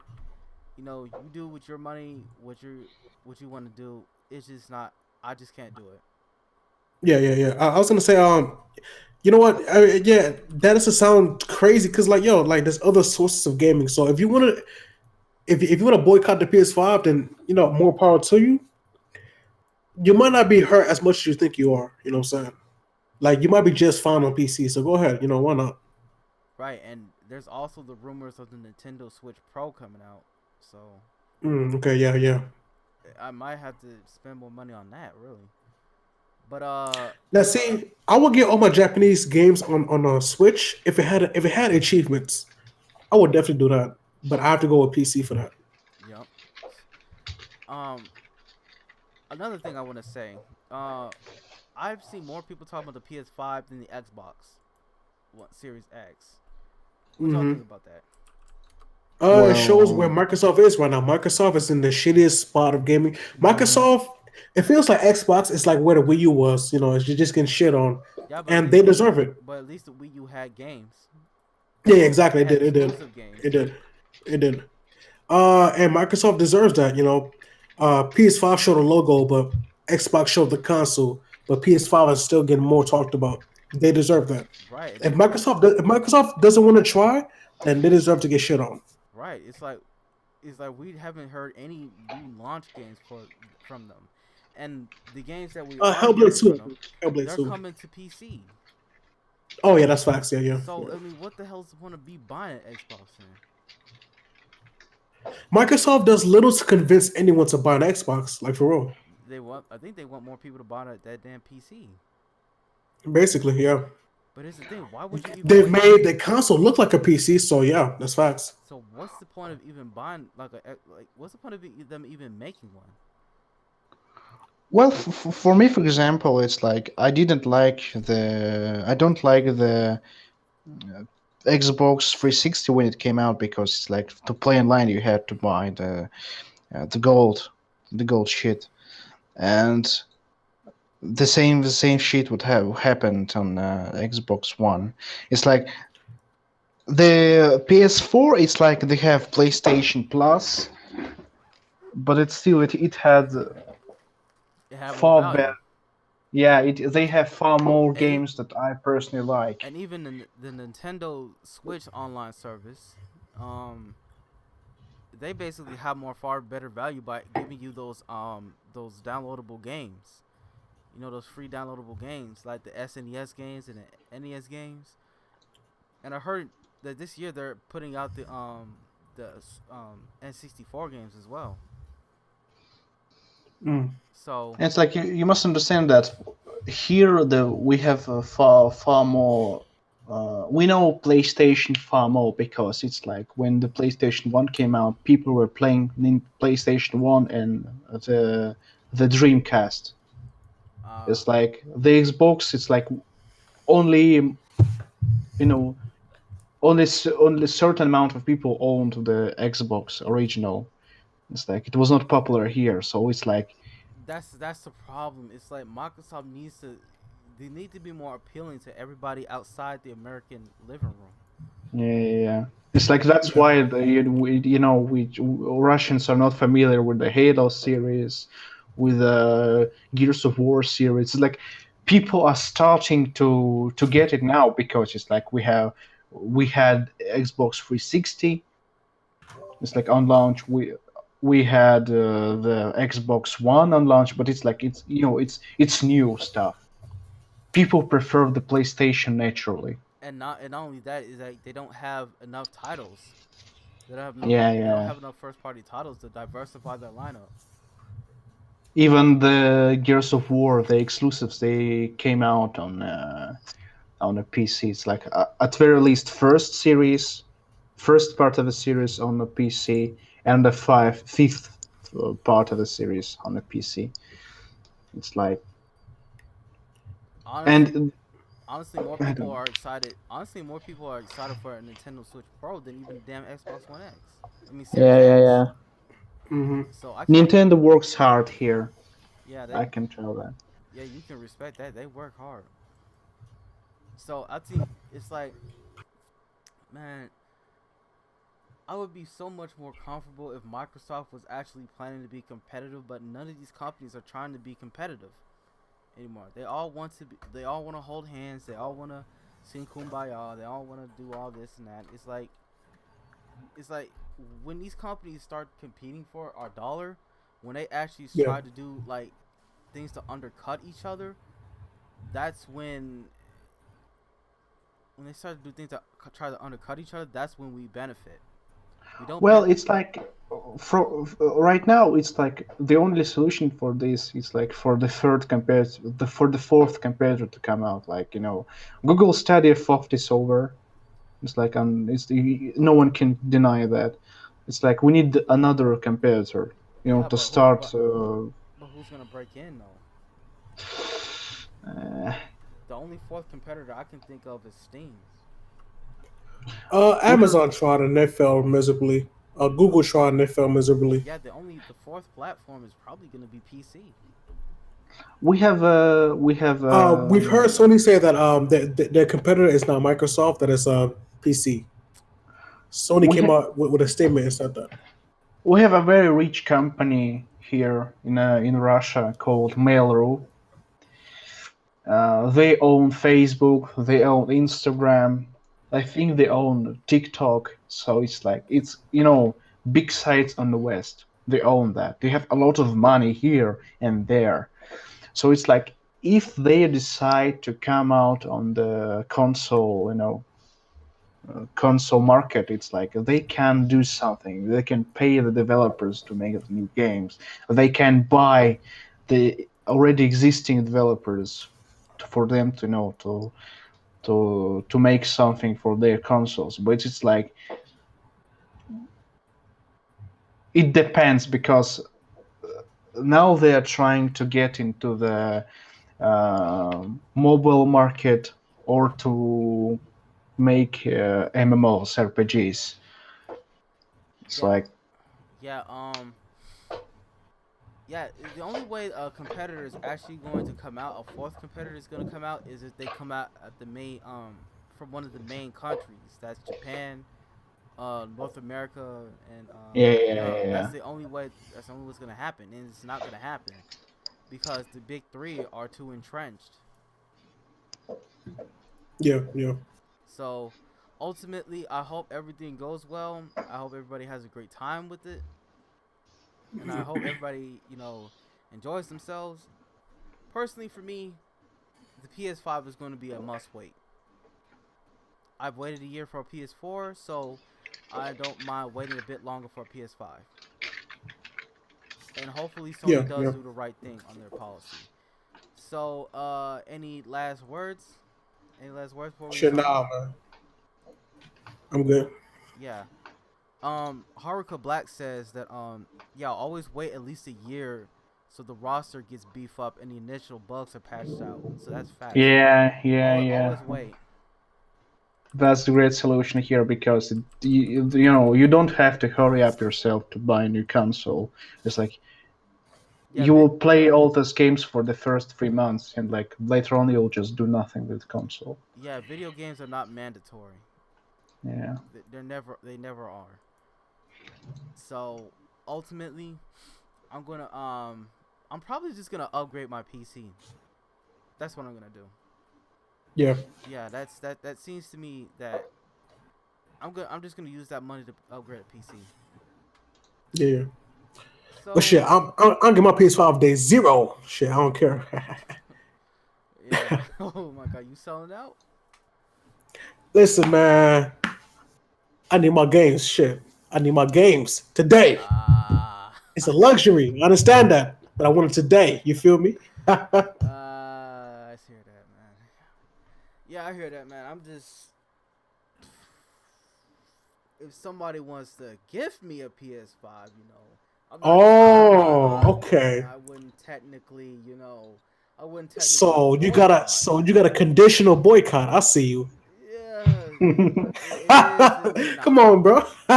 Stick to your guns, then, bro. If somebody wants to give me a PS5, I'm not gonna turn down a gift. That would be rude. That's all I'm saying. Yeah, yeah. It's basic manners.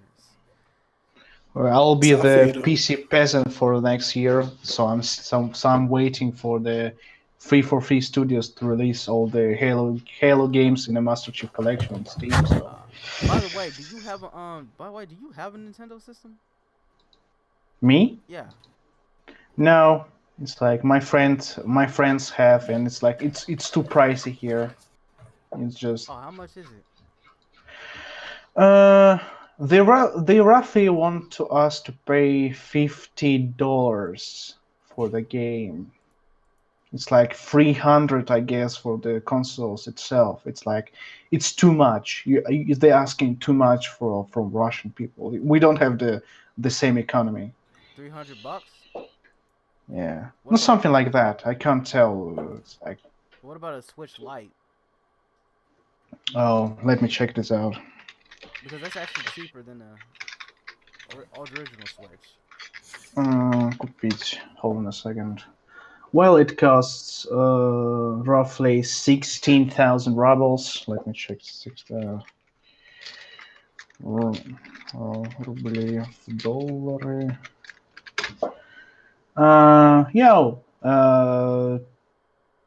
$256.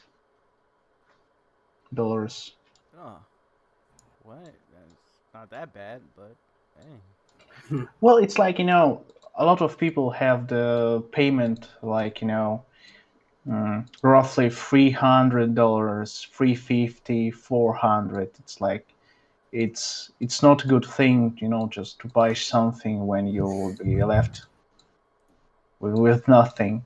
You have to buy other things. You know? Yeah. Well, there's always the used market. There's always eBay. Yeah.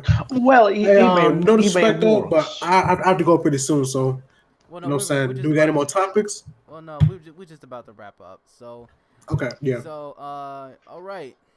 We started with a whole bunch of people, and we're only the last 3 men standing. So, I'd like to take the time to thank my guests for coming here today.